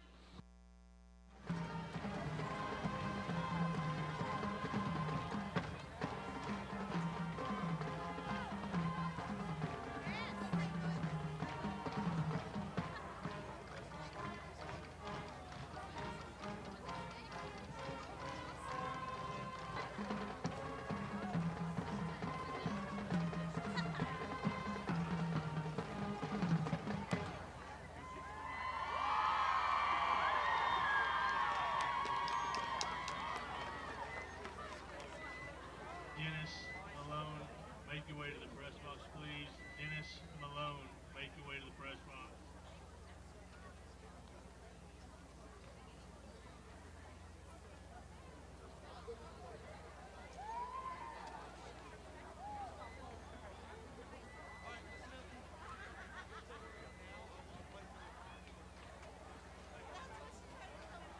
And they've been able to get the edge on us the last 2 times. So that's definitely something Wagner and Coach Rowe are talking about Definitely right an adjustment they have made at halftime. Hopefully the Mustangs, you've given yourselves a big enough cushion. Talking about adjustments at halftime, they make halftime adjustments too, and so it's something that you as the defensive coordinator have to figure out what their new adjustments for their offense is coming out of halftime. There's a flag there. Looks like a hold, but they definitely seem to put a lot of emphasis on getting outside of the tackle boxes and trying to get their athletes in space to make some moves. I think that's a good job by our defensive line. In the first half, we really controlled the line of scrimmage, and that made it a lot harder to run in between the tackles like you're saying. And so I think if they can get outside the tackles, they're thinking that it puts us in a one-on-one situation to make a tackle. Holding is called against Cleveland, so that'll back them up 10 yards. Caden Smith will come in for the Mustangs. 4th down, the scoreboard says 4. Expect him to try to draw us off sides. Play smart, disciplined defense here. They're going to run it. And They're off, not there's gonna nothing get there. it. Nothing there. The Mustang defense will hold. They'll turn over on downs. Good for Gabe Grazer. See him getting up off the pile, flexing. And, man, I know that they felt good about that play, but I would not want to run at Gabe Grazer on 4th down when he's firing off the ball. He's been very consistent, one of our top playmakers all year. And great job. Great job by the Mustangs to get a stop there, Blake. Absolutely. That's a big thing. We come out and score and we get a stop. So here we go back on offense. And a good job by Joe. That cadence, that's the 4th time it's worked to draw them off sides. This time it was a couple of guys on that right side of the line. Chandler Taylor, who's a linebacker, he stepped early. That sets you up 1st down and 5. Blake, something to check out. Caden Smith kind of favoring that right arm as he comes off. He was still in on that last play, but was kind of walking gingerly, kind of favoring that right arm. I'm not sure what it's about. He's in good spirits over here on the sideline. He plays in that linebacker position. He's getting hit a lot. It may just be something a little bump and bruise. Stinger, absolutely. Joe, back to pass. Overthrows big target. Braxton Moore, incomplete. Brings up 2nd down and 5. Yeah, I'd like to have that one back. Just tried to rifle it in there, threw it a little bit high. But I want to give him some kudos. Joseph does a great job calling teams off sides. You see it every week. And a good job by the offensive line because you have to, you're going on 2, so we have to stay settled. We're anxious. We're ready to fire off the ball, and you can't expect them to jump. So we got to be ready to go on 2 and not jump ourselves. So Mustang band was playing while we had the ball, and Coach wanted them to shut it down, so we did. Hand off left side. 1st down and 10. Ashton Wright on the carry. Great job by Ashton using his speed to get upfield. We're going to run wide and get kind of up to maximum miles per hour, so to speak, and when he sees that tunnel, he's going to turn it.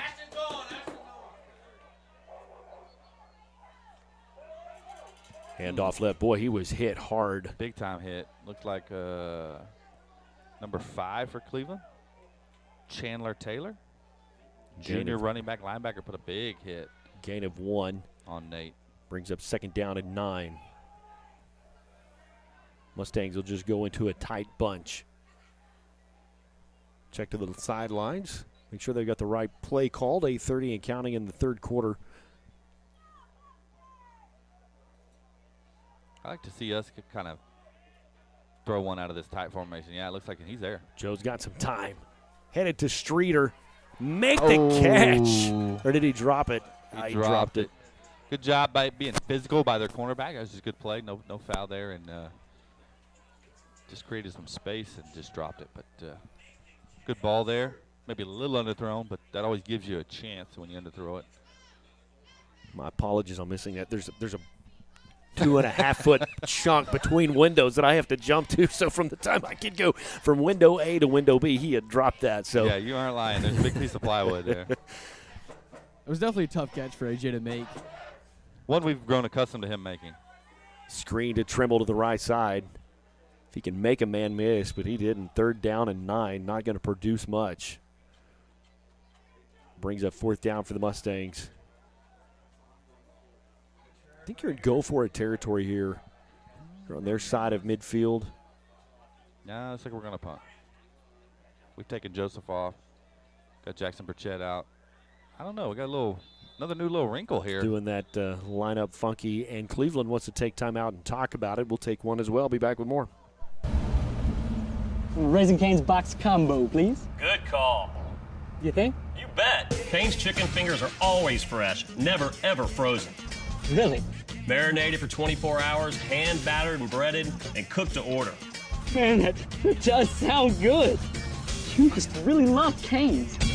Doesn't everyone? Raising Cane's chicken fingers. Thanks.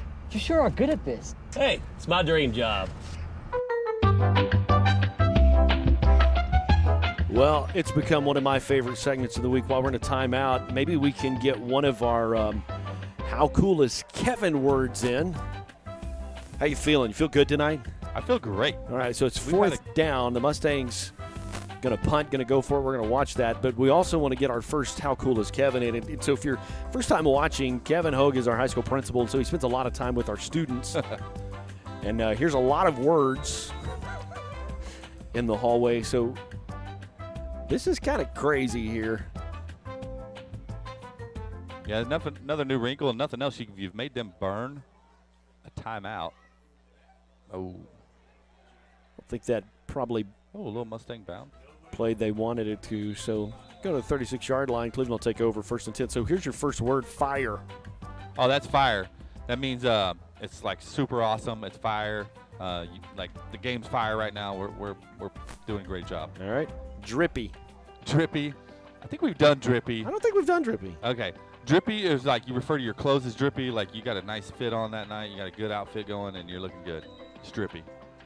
I would say the bread pudding I had at Mac's Barbecue was drippy. Man, it had drippy. some of that buttered sauce. We should have got something to go. Man, yeah, that was drippy. Pass complete over to the left side, knocked out of bounds. Last word, yeet. Yeet. Oh, I'm laughing because my kids use this word a lot of time. Like if someone gets really hard, they go like, "Oh man, he got yeeted," or "He yeeted him across the field," like you got thrown or you got hit really hard. You know what? You're 3 for 3 tonight. Let's go. It's kind of on point, yeah. How cool is Kevin making a comeback? Blake just rolled his eyes. Well, I think that gets my average up absolutely over 70% for the season. That's Hall of Fame. I don't think that's a thing. We've talked about this. If you throw the percentage in at the How Cool is Kevin, it just negates all of the coolness. Hey, math is always cool. Ask your mom. 3rd down and 2. Yeet. We need to yeet them on 3rd down here and force another punt. But I'm going to be honest, they're probably going to go for it even if they don't pick up another yard. When you're 34-6 and the clock ticking, you're going to have to take some chances. They were pretty effective moving the ball in their first possession, and it stalled out.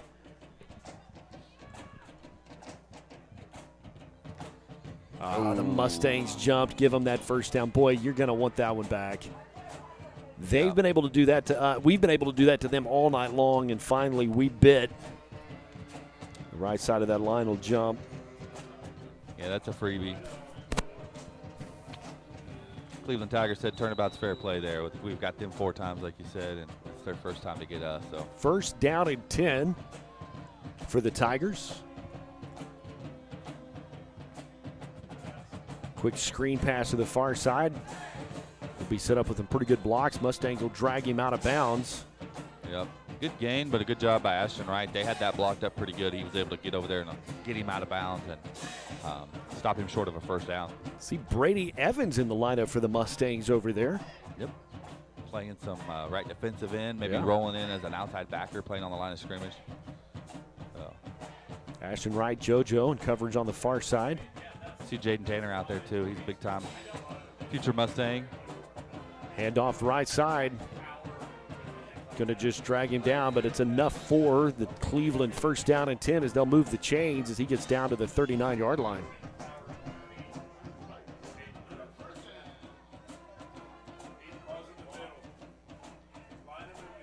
Some of those younger guys give your more veteran guys just a second to catch their breath. Gives them good snap experience. Gives some of your other guys an opportunity to Yeah, catch a breather. Catch a breather. 6:31 as the clock continues to count in the third quarter. Mustangs show blitz. Handoff left side. How about that? Look at Patty Miller. Patty Miller blowing that up. He'll tackle him behind the chains. Looks like maybe a loss of 3. You know, and I'm going to nickname the tackle for loss to Patty Miller because I guarantee he leads the team in tackles for loss. That's his second or third tonight. And, man, did you see him fly up from the secondary and make that play? That's a great job by him. Loss of 4. Second down, 14 for the Tigers.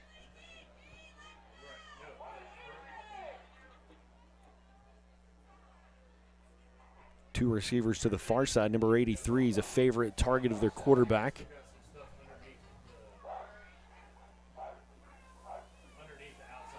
He's going to drop back. He's under pressure. Knocked out of bounds. Maybe a gain of a yard. Maybe.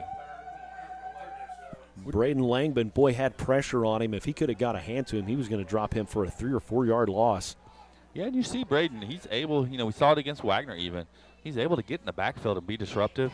And that's, he didn't play defensive line until midway through the season. So good job by the coaching staff identifying some talent there and challenging him to step up in a new position. So proud of him. Caden Smith will come off for the Mustangs. He's a big-time defender for Oologah. Yeah, he's more of a run stopper, so we're going to get some more speed in. And then they've been throwing a lot out of this tight format. Oh, looks like a false start. They're going to let him get away with it. Oh, another drop.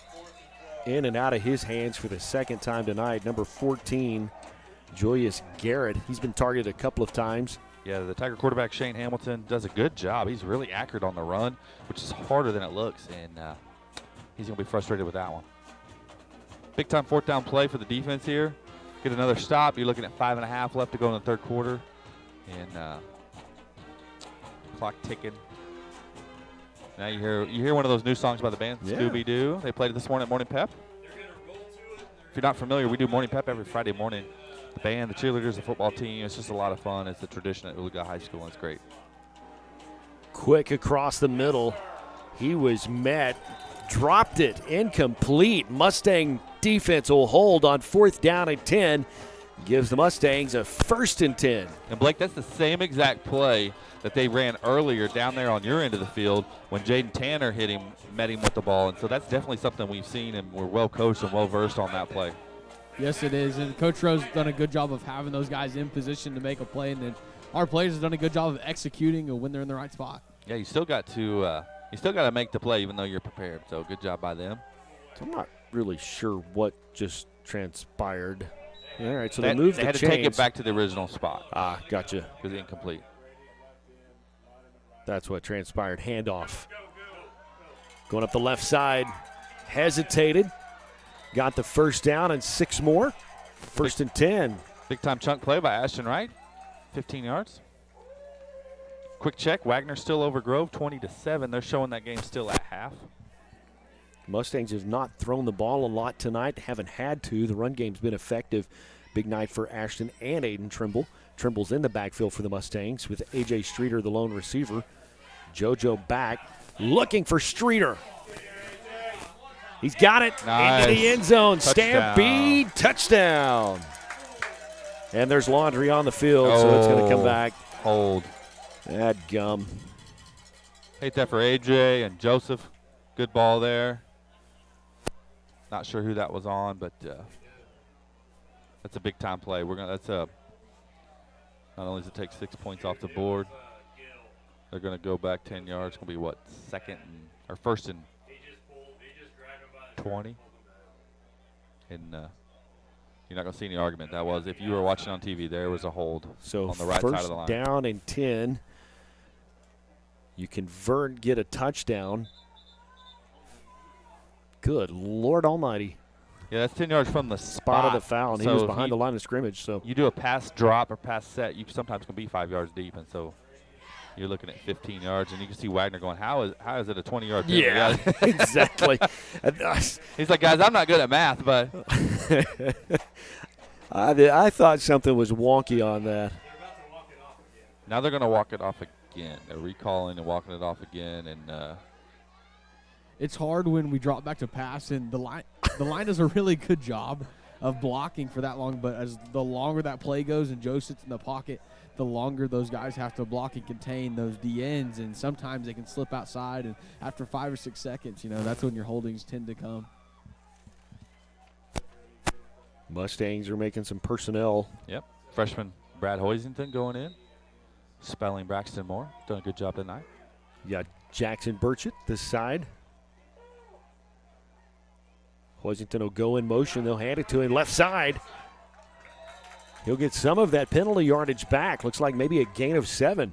Yeah, good job by the freshman coming in, and really no time to get nerves. They give him the ball in the first a little jet sweep action. He picks up 8. Good job. You see Wagner hollering, "Where's Brad?" So he got in, made the play. 2nd down, 12. Scoreboard says 13 for the Mustangs. Man in motion. Joe back to pass. Oh. Had Ashton Wright in the flat, overthrew him just a little bit. Brings up 3rd down, 13. It's a good ball. I think that's a time where maybe you're hearing footsteps. Kind of a high throw out in the flat. The linebacker's coming fast. I think he kind of took his eyes off the ball there. He checked his man downfield, and he was just too covered up, so he went to his checkoff and probably did hear footsteps. Hoisington out to the far side with Ashton Wright. Streeter on this side.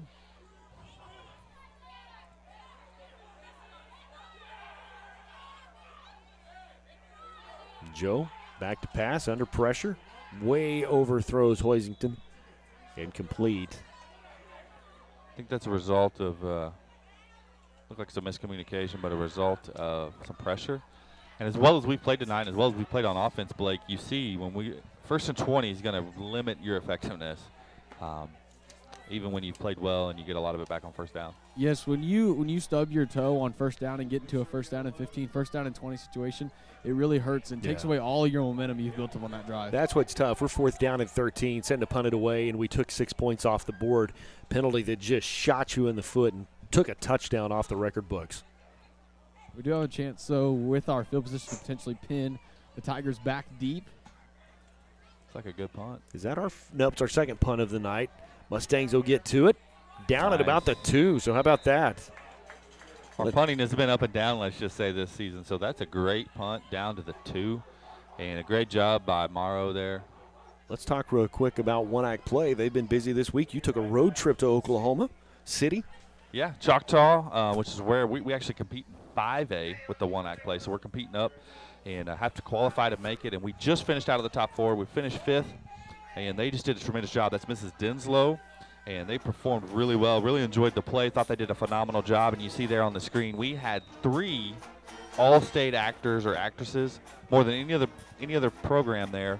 And they just did a good job. And a big shout-out to our all-state actresses. That's Abby Nesbitt, Emily Alberty. Sorry, I'm looking at the play now. Emily Alberty, Abby Nesbitt, and who am I leaving out? Lowenberg.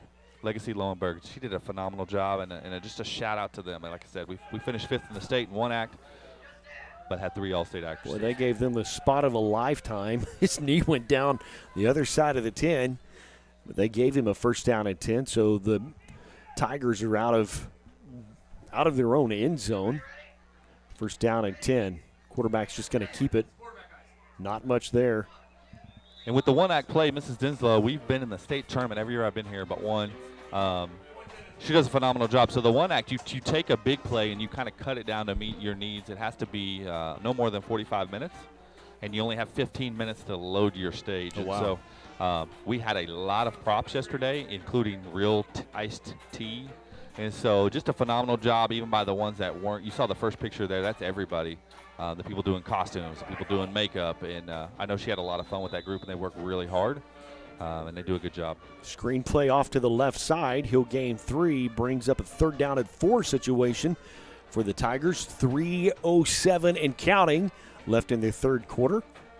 Just a moment, we'll also talk about our future Farmers of America. They are actually off at the National Convention, which is a great experience. When I was in FFA, got to go to the National Arnold Schwarzenegger was the guest speaker when I was there. Yeah. Absolutely. And a weird thing, so I know you said Future Farmers of America. They've changed it.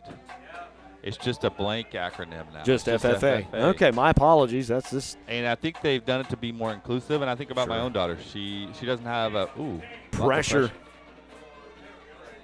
She doesn't have an an animal project. You know, she's probably never going to go take shop and weld, but she loves ag. So she's an example of that acronym, I suppose. Loss of a yard. It'll bring up fourth down. Down and probably 6 for the Tigers. Looks like they are going to run their punt team on, and maybe their quarterback does their punt duties, which presents an interesting situation when your quarterback's your punter. Takes me back to the days when Danny White was the quarterback for the Dallas Cowboys. You could really do anything. Yeah, it opens up anything you want, but they're just in a situation where they have to punt it. Yeah. Street going to take it and make a man miss. He's going to come to the left side, down to the 30, cut back into the inside, brought down the 22-yard line. How about that? Nice job by one of your big-time playmakers. If he doesn't catch that ball, Blake, he lets it bounce. It's taking a Tiger bounce. It's probably going to end up at the 40, maybe even the negative 35, and now we're what, on the 22-yard line? So yeah. Great job by there. Great spin move. Yes, AJ does a great job, and he's just one of those explosive play guys. He gets the ball in his hands, and you don't know what could happen. He makes a spin move there, gets up the sideline, and we're in great scoring position now. It makes the transition for Joe and the offense to come on the field much easier. By the way, big congratulations to Aiden Trimble tonight. He was 6 yards away from the 1,000-yard mark. He's crossed that and then some. Trimble and the Wildcat gonna go. We were supposed to meet at Toots Diner, so nothing says small town Kansas like meeting at Toots Diner. And could tell right away that it was a great fit. Him and Katie really hit it off, and they do a great job with our ag program. And they're just busy all the time. Absolutely. Fall is a very busy FFA season, as is spring. But when you have fairs and you have some competitions and your national convention, it's definitely a busy season. Quarterback going to roll out to his left. Great coverage there. Patrick Miller out in the flat there, but also Brad Hoisington. Yep. Great job, blanketed all over him. And I think the coaching staff feels comfortable with the position they're in, so letting some of their younger guys get some quality snaps. Yeah, and some of that's a result of just being in week 9 and those guys getting more reps. We talked about making the playoffs, how important that is. You hear college coaches talk about making the bowl game and that extra few weeks of practice. Well, think about adding at least 10% to your season. You know, adding a week on to your season, and that's another week of practice, a week of film. That would be huge for our young team. So it's 4th down and 8. Cleveland will punt it away. Fair catch. So Street will call for a fair catch at the 44-yard line. The Mustang offense will take over 1st and 10. Coming up at the quarter change, we're going to talk about our Mustang Difference Maker of the Week. Brought to you by Raising Cane's Chicken. Appreciate their partnership and just all they do in our community. And, man, they help support lots of stuff. A lot of times they're providing food for hospitality purposes, so appreciate Raising Cane's and their support. Yeah, and right now we got 3 wide. And if you include the H-back, 4 guys. 3 of the 4 are freshmen. The other one's a sophomore. So definitely some big days ahead for the Mustang family. He did it again. He get him again. Their running back was playing on that defensive line. Tried to jump the snap. JoJo called him offside, so brings up 1st down and 5. And we've been in this situation, I think, 4 times tonight. 4 or 5, yeah. Just a great job. I mean, not only is that frustrating to a defense, it opens up the entire playbook. And we're going to try to go deep. Oh, it's there. Joe, cross the middle. And I'm going to tell you that while he was a step or 2, that's Gavin Salt playing H-back, he was a step or 2 behind his guy. That's a tough ball up the seam, Blake. That is, you got to put a lot of heat on that ball. It's a weird ball to throw because it's got to have enough air to get there, but it's got to have some heat on it because across the middle throws, there's a lot of people in there to defend that. I formation for the Mustangs, man in motion. Going to hand it off up the left side. Stampede into the end zone. Yes, sir. Touchdown, Mustangs.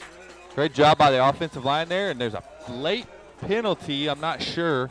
I see one of their guys on the field. Looks like we're going to get maybe an unsportsmanlike. I'm not sure. If the play stands, Nate Morrow will get credit for the touchdown. That sure looked after the play. Yep, dead ball. Unsportsmanlike conduct on the Mustangs. It'll be a long PAT. They call it unsport. Did they call it both ways, Blake? I couldn't tell what. I sure missed the mic from last week. Can we say that was Blake? Nice. So they may be going to be assessed out a penalty on the kickoff. I'm trying to eavesdrop on the coaches so I can hear what happened. If you want instant replay. Yeah, they're saying there's nothing there, so maybe we said something, or maybe we said scoreboard. I don't know. Good hold. Ball down, it's on the way, and it's good. Great job. And Joseph Griswold, I don't want to say anything, but I did call him my who you got tonight, and that was a great hold. That was a high snap to be able to get that down and get it through. Great job. I got to tell you, all three of us really kind of on point tonight with who you got. No cap. Bussin', no cap. Rick's not enjoying our banter right now. 38 seconds left to play. The Mustangs are set ready to kick it away. Coach talked about starting early, starting strong, but then playing 4 strong quarters. Mustangs have been able to put it all together tonight. They're on top 49-6. Yeah, 38 seconds left in the third quarter. And have to really like how the Mustangs are doing now. And here they are marching off the penalty. I think this really shows what type of football team we really are, because we put together a good 3 quarters right now. You know, assuming we play like this into the fourth quarter, I think it really just shows what Mustang football is all about and the amount of talent and coaching we have on staff this year. I agree. I think you said that very well, and I think coming off a big loss like that, for the coaching staff to get the team up and ready to go and to come out with a performance like this says a lot about the grit and determination of our kids and our coaching staff. Ball at the 25 is where Burchett will boot it away. Great kick back at the 25. They'll bring him down about the 36-yard line. So the Mustang defense, special teams, really had a great play there. That could have started at midfield for them, but our guys made a stop. Good kick from Burchett. Yeah. Good job by Burchett and getting down the field. It's one thing to be able to kick it far. It's another thing to get some air under it where your guys have time to run down and cover it. And that was a combination of both. See some more kids rotating in. Tyler Stovall rotating in. Brett Hoisington still out there. I believe Kaiser Kilpatrick's out there.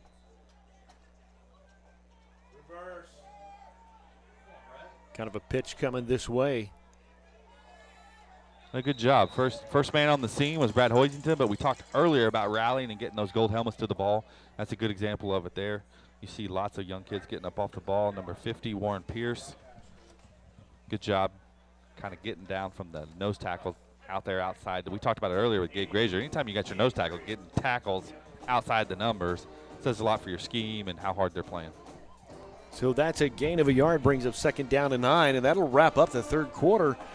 As we get ready to head into the fourth quarter, I want to take a moment just to recognize our Raising Cane Mustang Difference Maker of the Week. And this one's actually kind of hit home, really kind of heavy. And we just want to take a minute to honor Angie Phillips. She was a teacher at the upper that we lost a couple of weeks ago due to COVID. And so had an opportunity to just chat with her principal. So Angie grew up in a farm in Arkansas, definitely a country girl.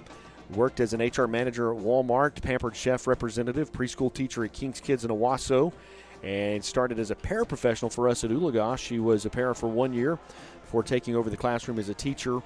She was in her 4th year, just finished her permanent certification in special education and also working on her master's degree. She had 2 children, Kennedy and Ridley, who were just an absolute joy of life. Almost couldn't make it through a conversation with Angie without her bringing up something her kids had done, something funny that she wanted to share about them. Definitely a live wire. You never, ever knew what kind of story she was going to have for you, what she might say. Definitely kept them laughing throughout the day. Positive energy was absolutely infectious, and she loved her students more than anything. Cleveland will take over 1st down and 10. Quarterback going to get loose. The right side, he'll get the 1st down, pick up about 10 more. And again, I believe all but 2 or 3 of the kids out there are, I think 3 are starters. So we're getting some younger kids in, and you're going to see maybe a missed assignment there led to a big play. So we want to just recognize Angie Phillips. She constantly talked so many times about how she was committed to her students and proved by staying here, working at Oologah, had lots of opportunities to go to other districts, but this was home. Her students were her kids and worked hard to meet all their needs, not just educationally, but providing clothing, food, and other needs as well. So our Mustang Difference Maker of the Week, who is one of our family. We lost a couple of weeks ago to COVID complications, so our hearts go out to the Phillips family. But we just want to say just how much we love and appreciate Angie Phillips and her contribution to the Mustang family. Absolutely. Love the picture that Rick had of her. That kind of sums her up for me. She always had a smile. Capturing the essence of who she was, absolutely. Trips to this side of the field. Nobody on the other side. They'll hand it off. Nope. Yep, going to go that direction. Good job there by Tyler Stovall. Getting on his back, getting him down. Checking some scores. Collinsville, number 2, 56-8 over number 9 Pryor. And I really just think in 5A it's going to come down to Collinsville and McAllister. Yep. McAllister's number 1, 8-0. Collinsville's number 2, 8-0. And McAllister's all over Shawnee, 41-6. We talked about that Collinsville Pryor game in the pregame with TJ Eckert. They did a great story on Pryor and just the turnaround that program has made. Pryor can get sneaky on you, but tonight Collinsville, just as we very well know, Collinsville taking care of business. So behind the chains now, 3rd down and 11 for the Cleveland Tigers. That was my guy, Patty Miller, again, making another tackle for a loss. Just a good kid. Really happy and proud for him this season. So, Mr. Ogue, it says on Squirtle, 8 minutes left in the 4th quarter, 20-14. Wagner still on top. Yes, sir. I was just getting to that game. So that's a nail biter. If you've ever been to Grove, they have those LED lights, so they haven't been going a whole lot tonight. And I think that's a testament. You've seen Wagner really improve. Like I said, they went to more of a spread offense with Rodriguez at quarterback and that diamond look, and I think that's just allowing their playmakers, which we got a first-hand look last week, to make plays. 3rd down and 11. Quarterback looking over the middle. Oh. Pass intended for their favorite target, number 83. Man, in and out of his hands. Gabe Martinez. He had a touchdown in front of him. Yeah, and you see some frustration from the quarterback for the Tigers, Hamilton, senior. That's an RPO, run-pass option, and he's able to, at a moment's notice, he put that ball right on the receiver, and that's one they're going to want back. So that brings up 4th down and 11. They'll stay on the field. Big opportunity for some of your younger Mustangs to grow up. Quarterback going to run to his right. Good ball there. Streeter. How about that, Streeter? His 3rd interception on the night. He's having himself a night, and when you roll out to your right, you're cutting the field in half, and so he's just flowing with the quarterback, keeping his eyes in beautiful ball, but he's just able to go make a play on it. He's got him a hat trick. Got him a hat trick. Yes, sir. But he's going to be a defensive player of the game. That might be a guy you get to see wear some red next week. 1st down and 10 for the Mustang offense. 10:15 left to play in the ball game. Going to hand off, come around the corner.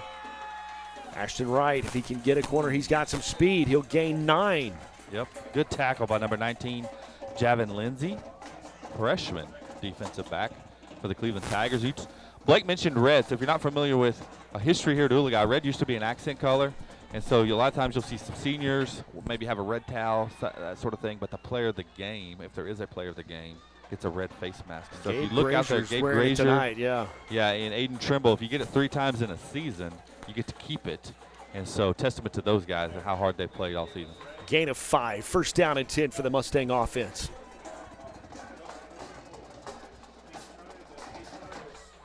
Mustangs are home. Final regular season.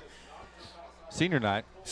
And so a broadcasting note, we will actually start our broadcast early. We will begin at 6 o'clock next week because we want to did it again. No, he stayed off. Yeah, senior night, we're going to have seniors for cheerleaders, seniors for band, senior for football. So that's going to take a little bit. So be nice to be on air a little earlier. Would love to have everyone come out and be loud. Like I said, this opens up a path to the playoffs tonight. Hand off up the left side, had lots of room, got the 1st down and some change. Number 28 on the carry for the Mustangs. That's Braden. And testament to the line, opening up holes for Braden. Sophomore. Next Friday night is also Red Night. Remember, everyone deployed, so the Stallion Battalion actually got a little secret wrapped up their sleeve. They'll be unfolding next weekend. Don't want to miss that. Not the glow show. That's not a secret, I don't think. That's not a secret. At the end of the ball, we won't do it at halftime. It's for everyone's safety. And the glow show is phenomenal. Yeah. I know, like Cleveland did one, but I'll put our glow show up against anyone. It is a lot of fun. Hand off up the middle. Gain of 7. Maybe a gain of 6. Bring up 2nd down and 4. We got military folks involved. I think they've got a motorcycle parade as a part of the pregame festivity. So we're going to have a hootenanny next weekend at Oologah. Yeah, we love our military. If you've ever been in the foyer, We have 2 boards remembering those Wall that of are honor, currently absolutely. serving. And we invite them. We have a lot of military presence in our hallways all the time. Stovall up the middle, going to get through. First down and a couple more. Move to the 38-yard line. Good heavy running by Stovall.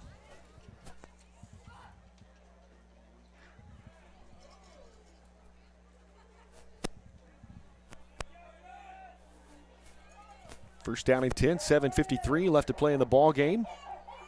Ball spotted at the 38-yard line.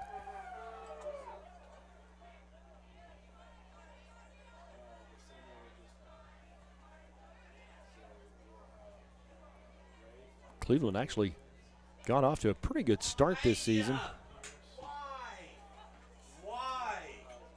Good coverage by the Cleveland Tigers. Looked like number 4, Ty Eden, senior defensive back, was all over.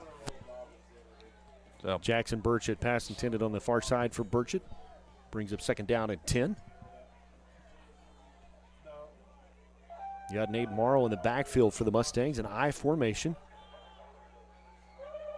Handoff up the right side, big hole. Get through about 5 yards. Brings up third down and 5. yeah, especially with that, definitely an area where unless something wonky happens here, you're going to see us go for it on fourth down if we get there.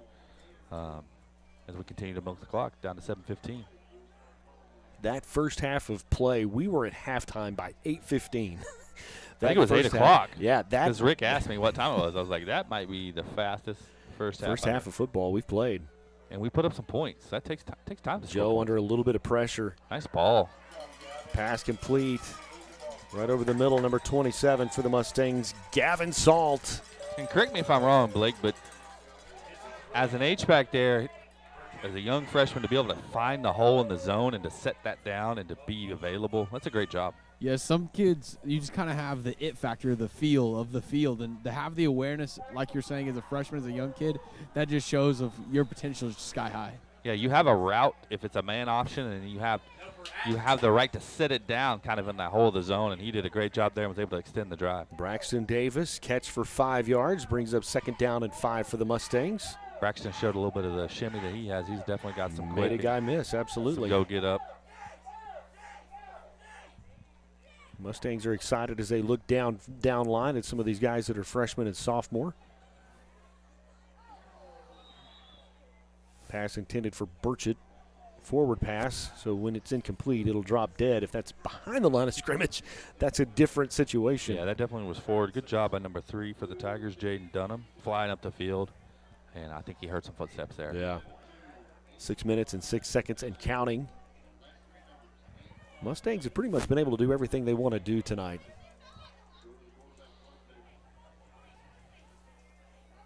Handoff up the left side, met him in the backfield. So that's going to bring up fourth down and probably 6. Be interesting to see maybe what we 7, do here. yeah. We haven't really kicked a field goal of length that I can remember this season. And it doesn't look like we're going to try it here either. Just going to keep that clock running. Probably milk it all the way down, close to 5 minutes before we snap it here. 20 seconds on the play clock.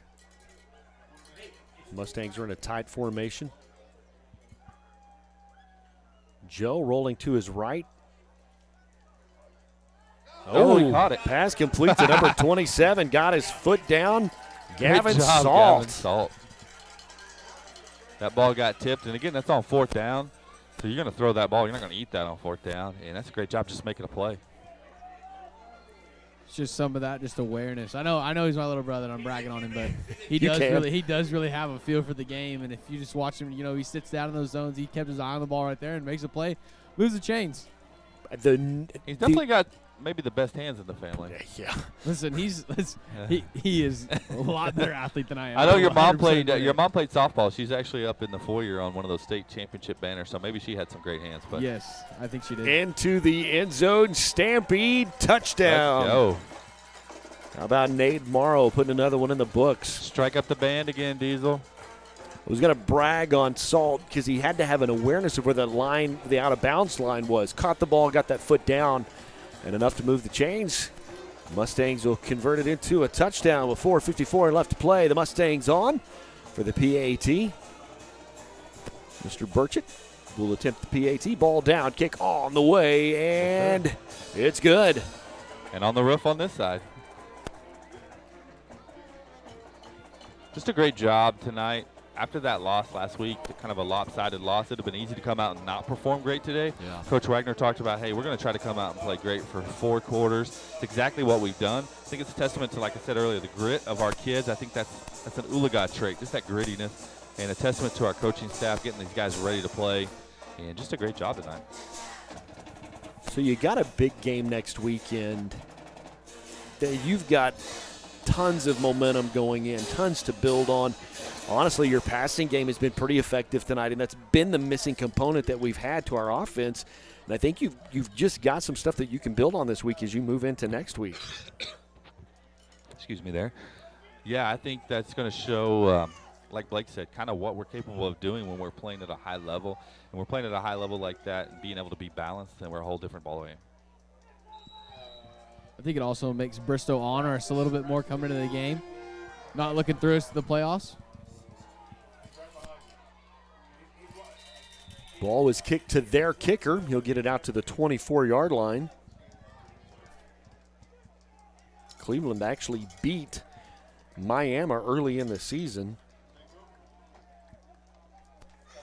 Yeah, I'm going to check some scores. So right now with this win, there's 4 minutes and 48 seconds. We're up 56-6. It opens up 2 pathways next week. So we're in with a win over Bristow, or we're in with a Catoosa loss. And I think our district's shown that anyone can come up and win anytime. I know we've played really well tonight, but Cleveland has played well, and so I think they're going to be looking to have a great night next week. And we've seen some shiftiness. They definitely have some playmakers, but that opens up a 2-way path for the playoffs. Right now, Catoosa is losing 49-13 to Bristow in the 4th quarter. Hilldale up 24-0 over McLean in the 3rd quarter. Broken Bow 49-7 over Salisal. Salisal had a lot of seniors last year. We got to see that. Blake got to see that firsthand in the playoffs. But, man, Broken Bow and Podo, just a great 1-2 punch in that district. Oh, ball's on the ground. Yeah, the Mustangs will recover. Great job by Kaiser Kilpatrick. He's playing defensive line, sophomore, able to bring down their quarterback, and as he's bringing them down, strip the ball, and then we're able to get on it. So that's a lot of fun for those kids. You see a lot of different Mustangs making plays tonight.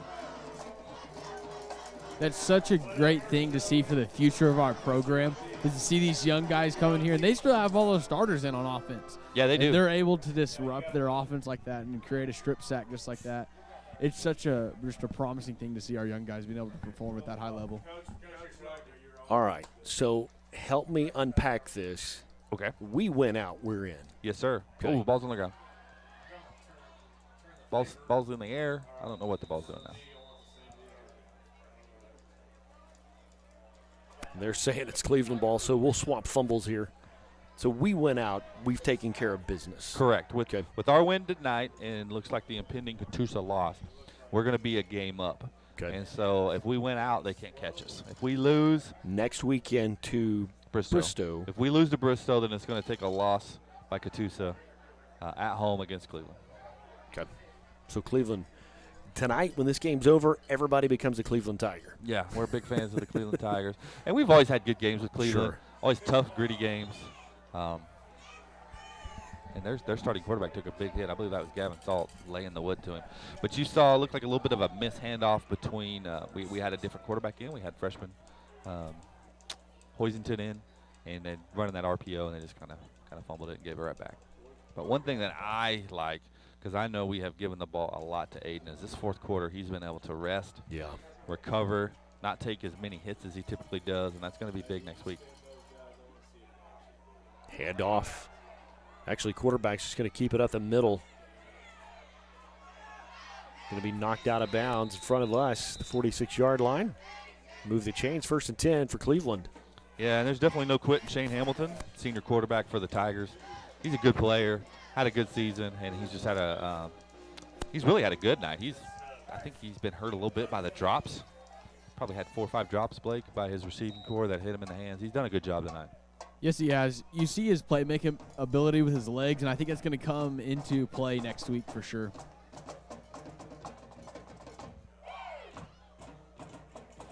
Number 83, we've called his name a lot for the Tigers tonight. Kind of one of their go-to receivers. Use him in a lot of different roles, as you saw there. Gabe Martinez. Yeah, they find a variety of ways to get the ball to Martinez. End arounds, quick pitches, down the field. He's just a big-time player for them, and that's somebody Coach Wagner talked about in the pregame show. Something you've mentioned, Cushing will be a part of our district play next year. Hand off.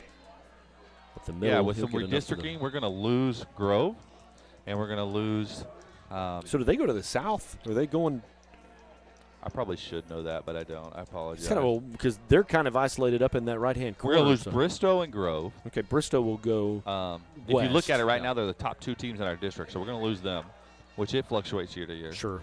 And we're going to gain Cushing, who's ranked 4 in the state, so that's obviously a big-time opponent. And we're going to gain McLean back on the schedule.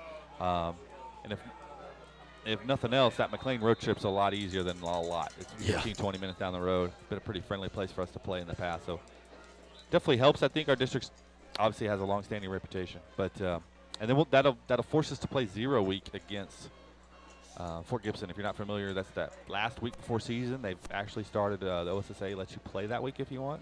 So you can play that week, and then after the first 3 weeks of non-district play, we will get a week off. We'll get a bye week before district play. And I think that's something that could be beneficial, absolutely, especially if you can win a game or 2 in the non-conference, which Fort Gibson's no slouch. They're like 6-2 this year. And obviously we play Claremore and Collinsville, 2 5A perennial powers. Look at Collinsville, undefeated this year. So no easy schedule, but definitely looking forward to it. Pass out to the left side. We'll bring him down. Good job. Was that Braxton Moore? Not Braxton Moore. Braxton Davis. Braxton Davis was able to slow him down. A couple of guys able to get over and help bring him down. $1:53 left to play on the clock. And that's a good stop. So you're in open space, you're a freshman, and you're able to kind of hold on until your guys can rally to the ball. That's a good job.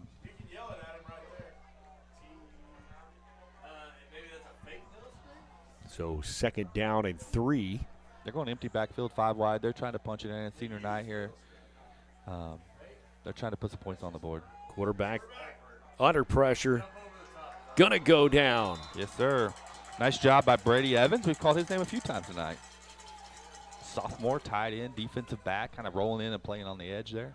He will lose 7. Actually lose 6. It'll bring up 3rd down and 9. And we've had a hard time getting the quarterback to the ground. He's a good shifty guy, so that's a big-time play. And right now we do not have one starter in on defense. So this is fun to see.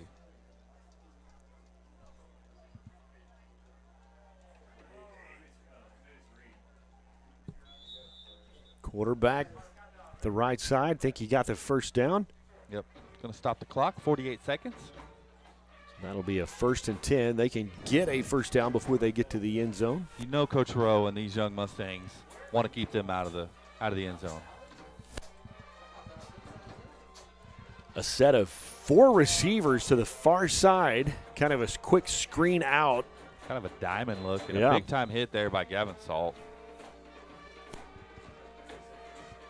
I don't know what he weighs, Blake, but he can bring the noise. I know my son Sam mentioned last year when Sam was in 7th grade and Gavin was in 8th grade, he's like, Dad, you don't want Gavin to hit you. He hits you don't hard. want Gavin to hit. He hits hard. He's also a wrestler, just a good all-around athlete. Excited to watch him play over the next 4 years. If you get the chance, come out and see him wrestle. He's one of those guys. He is a big-time throw guy, and it's fun to watch him in the summertime throw guys. Quarterback dancing around, looking to the corner of the end zone. How about that? Brad Hoisington will break up what would have been a touchdown with 5:09 left to play in the ball game. Yep, probably the last play of the game here, 3rd down, but only 5.9 seconds. A good job there to get to the back of the end zone. Use the end zone as your friend, the out-of-bounds line, but turn your head and find the ball.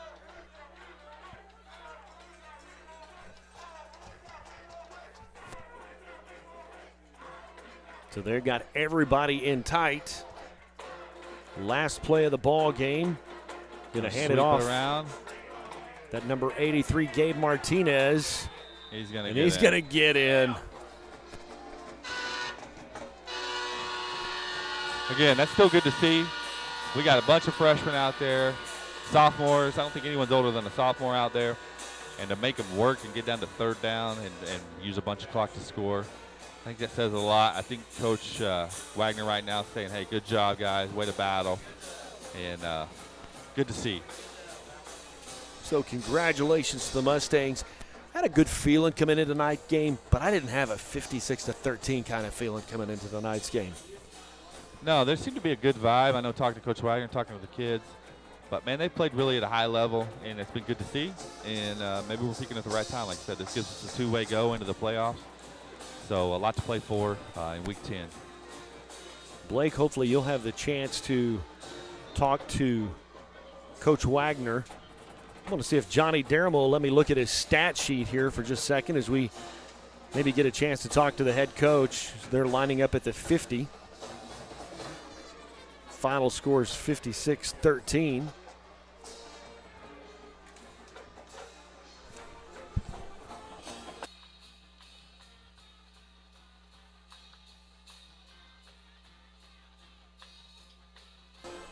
Sound of the Stallion Battalion in the background with Washington and Lee Swing. So, guys, just some stats for you. And, Blake, if you get the chance to talk to Coach, interrupt me. I'm looking at a computer screen right now. Mustangs had 15 first downs tonight. 4 of those by passing. And here's an interesting stat. We got 2 of them by penalty. 44 rushing attempts on 344 yards. That's a big night running the ball. Nice. Cleveland had 38 attempts on 167. They lost 29 yards carrying the ball. We didn't lose any carrying the ball. We averaged 7.8 yards per carry. Our longest run was 54 yards. Passing game, 60% completion. We needed that. We needed a good passing game tonight. Not as big and fruitful as you would want, but 72 yards passing. Mustangs had 416 yards total offense. Yeah, we had that big 50-yard touchdown taken off the board by a penalty, too. So Griswold had 44 yards rushing. Trimble, 164 yards on the night. Ashton Wright had a good night, 49 yards for him. Nate Morrow had 47 yards. Stovall had 33 yards. And even Hoisington had 7 yards. Receiving for the Mustangs tonight, Braxton Moore had 7. Gavin Salt had 64 yards. I'll tell you what was interesting is they really did just kind of shut A.J. Streeter down. A.J. didn't have a big night tonight. He actually had -4 yards in rushing. Yeah, but he had 3 interceptions. Had 3 interceptions. Absolutely. So a good night statistic-wise for the Mustangs. I want to take a quick timeout. Yeah, then we'll be able to get Coach Wagner. And when we get back, hopefully we'll get to visit with Coach Wagner, get his thoughts on this big win. We always find it interesting when we go on the road and we lose, they leave the scoreboard on till midnight. Yeah, you ain't lying. The scoreboard and we win, they turn it off as quick as they can. We'll be back with more right after this. Men, time to be an all-star caregiver. Drive them to physical therapy, doctor's appointments. Be there emotionally and physically. Don't give up. Don't ever give up. Caregiving is tougher than tough. Find care guides at aarp.org/caregiving. Brought to you by AARP and the Ad Council. And Mama, how you feeling? Great, and I'm ready for you today. I'm checking in on ya. Morning meditation? Check. Dressed and ready to work out? Check. Check your blood pressure yet? And check. Boom! Great job, Mom. And about those gold earrings? No, ma'am. Now more than ever, it's important that we protect our hearts and the hearts of those we love. Monitor your blood pressure daily and help each other stay motivated. Rally your squad to take the online pledge at releasethepressure.org. Brought to you by the Release the Pressure Coalition and the Ad Council. Hey guys, it's me. You deserve a bank that understands how hard you've worked to get where you are and how hard you're still working to keep things going. Life and its circumstances and challenges is what makes all of us who we are. At Armstrong Bank, we'll always roll up our sleeves and work right along beside you, generation after generation. Armstrong Bank, for more than 100 years.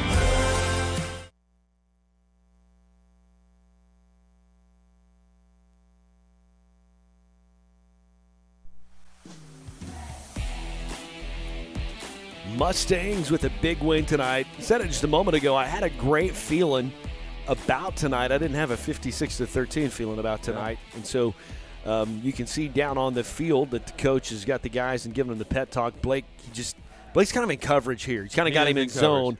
You know what I'm saying? Like, can we talk about, you said you had a great feeling about the night. Can we talk about being we got locked in the press box. A screw came out of the door. Well, if it hadn't been for Johnny Daramo, we would have been living up here. We wouldn't have been able to get out. A screw came loose and kind of just had us locked in here tonight. Get Blake, a Swiss Army knife, or we'd still be in here. Yeah, absolutely. See the Stallion Battalion as they're packing up. Blake, Coach Wagner down on the field. Take it away. I got him caught. So got hey, him Coach, caught. We had a good game tonight. I heard you guys talking about your speech. You're proud of your guys. Tell us about it. Well, we've been here 2 weeks ago, or 15 days ago, whatever it was, is a Thursday night. It was a very similar deal. We just wanted to come out and be really aggressive. We threw the ball a little bit. We wanted to come off the run. Aiden popped one. We used a lot of tempo tonight, a lot of like code word tempo to go faster, try to give us a little bit of advantage. So when Aiden popped one, I think that got us to 34-6 or whatever. And we had a couple shot plays that we really liked. We hit one. We had a hold on it. But I thought defensively the kids did a really good job. Right before the half, I felt us getting a little bit laxed. And we talked about that at halftime. I didn't want that to happen. But I'm just happy for our kids. I mean, I've been on them lately, pushing, prodding. I'm glad they had a lot of success tonight. And what we talked about there at the end, we want to do something special next week. I don't want it to be about points or this or that or whatever. We want to earn our way in. Hey, Blake, a lot we of get a good younger football team guys. at home, and we want to send our seniors out the right way, too, with that win at home. Hey, Blake, a lot of the younger guys got some good action tonight. Ask him about that, how he feels about the younger guys' play. So, Coach, we saw a lot of young guys today, some promising prospects. What do you think about those young guys? Well, there's a lot of them we really like. I mean, Braden Stovall ran the ball tonight. He's a sophomore. Brad Hoisington, Braxton Davis. I know I'm forgetting a few. Your brother, Gavin Salt, might have had a catch or two. It was cover zero. I wasn't going to throw it, and then they were cover zero, and we threw what we call Saints right there. But there's a lot of those skill kids in the freshman and sophomore class that we like. We need to get some lineman-type kids to bring along with them because you still got to win the battles up front. But it's great. It's feel good to get those guys on. It's also nice to get your starters off and feel like you're getting them out of there so they don't get banged up for next week. Thank you, Coach. We're proud of you, and we'll be there next week. All right. Thanks, Blake. Mustangs are at home next Friday night. It is senior night, and it's a big game. Absolutely. Mustangs need a big week of practice. They really need to play probably above because Bristol's going to come to town, and they've done some damage this year. They beat Wagner early in the season, so they're a good team. They're taking care of business tonight. If the Mustangs win out, we control our own destiny in terms of going to the playoffs. Pre-game will actually start at 6 o'clock next Friday night. Kevin, what are your final thoughts thinking back over the evening? Yeah, final thoughts are just Coach challenging them to be successful in 4 quarters and to play great and just execution. Able to stay on task. Yeah, we had the one big play that got called back because of penalty, but overall we played clean. We had a turnover late, but we forced turnovers, and we were able to turn that into big plays. I think it says a lot about our kids. Blake, you got to be there on the sideline throughout the night. You watched the energy. And I would say from first defensive stand to the end, Mustang heads were held high. Energy on the sideline was good. Coach's communication with players was positive. You were there, and you were part of that.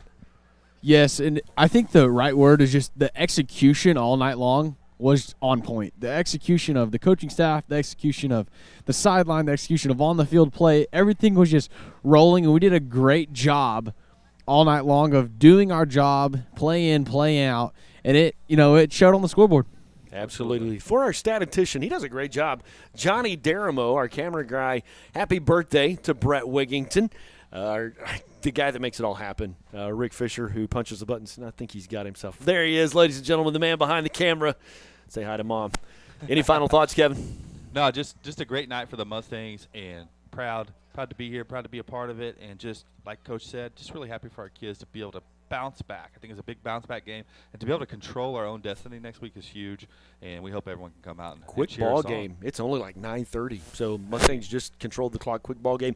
We will actually be on the Sports Animal about 10:35. We have an opportunity to do the Oologah segment with Randy and Grant, so appreciate those guys. We will be on the air 6 o'clock next Friday night. We want to make sure we get all of the senior night activities. It's red, remembering all our folks that are deployed and celebrating our military folks and just showing our appreciation. For the entire broadcast team, Kevin Hogue, Blake Salt, Brett Wigington, Rick Fisher, and Johnny Darabo. Everybody, my name is Brent Kellogg. We will see you next Friday night at home. We'll see you then.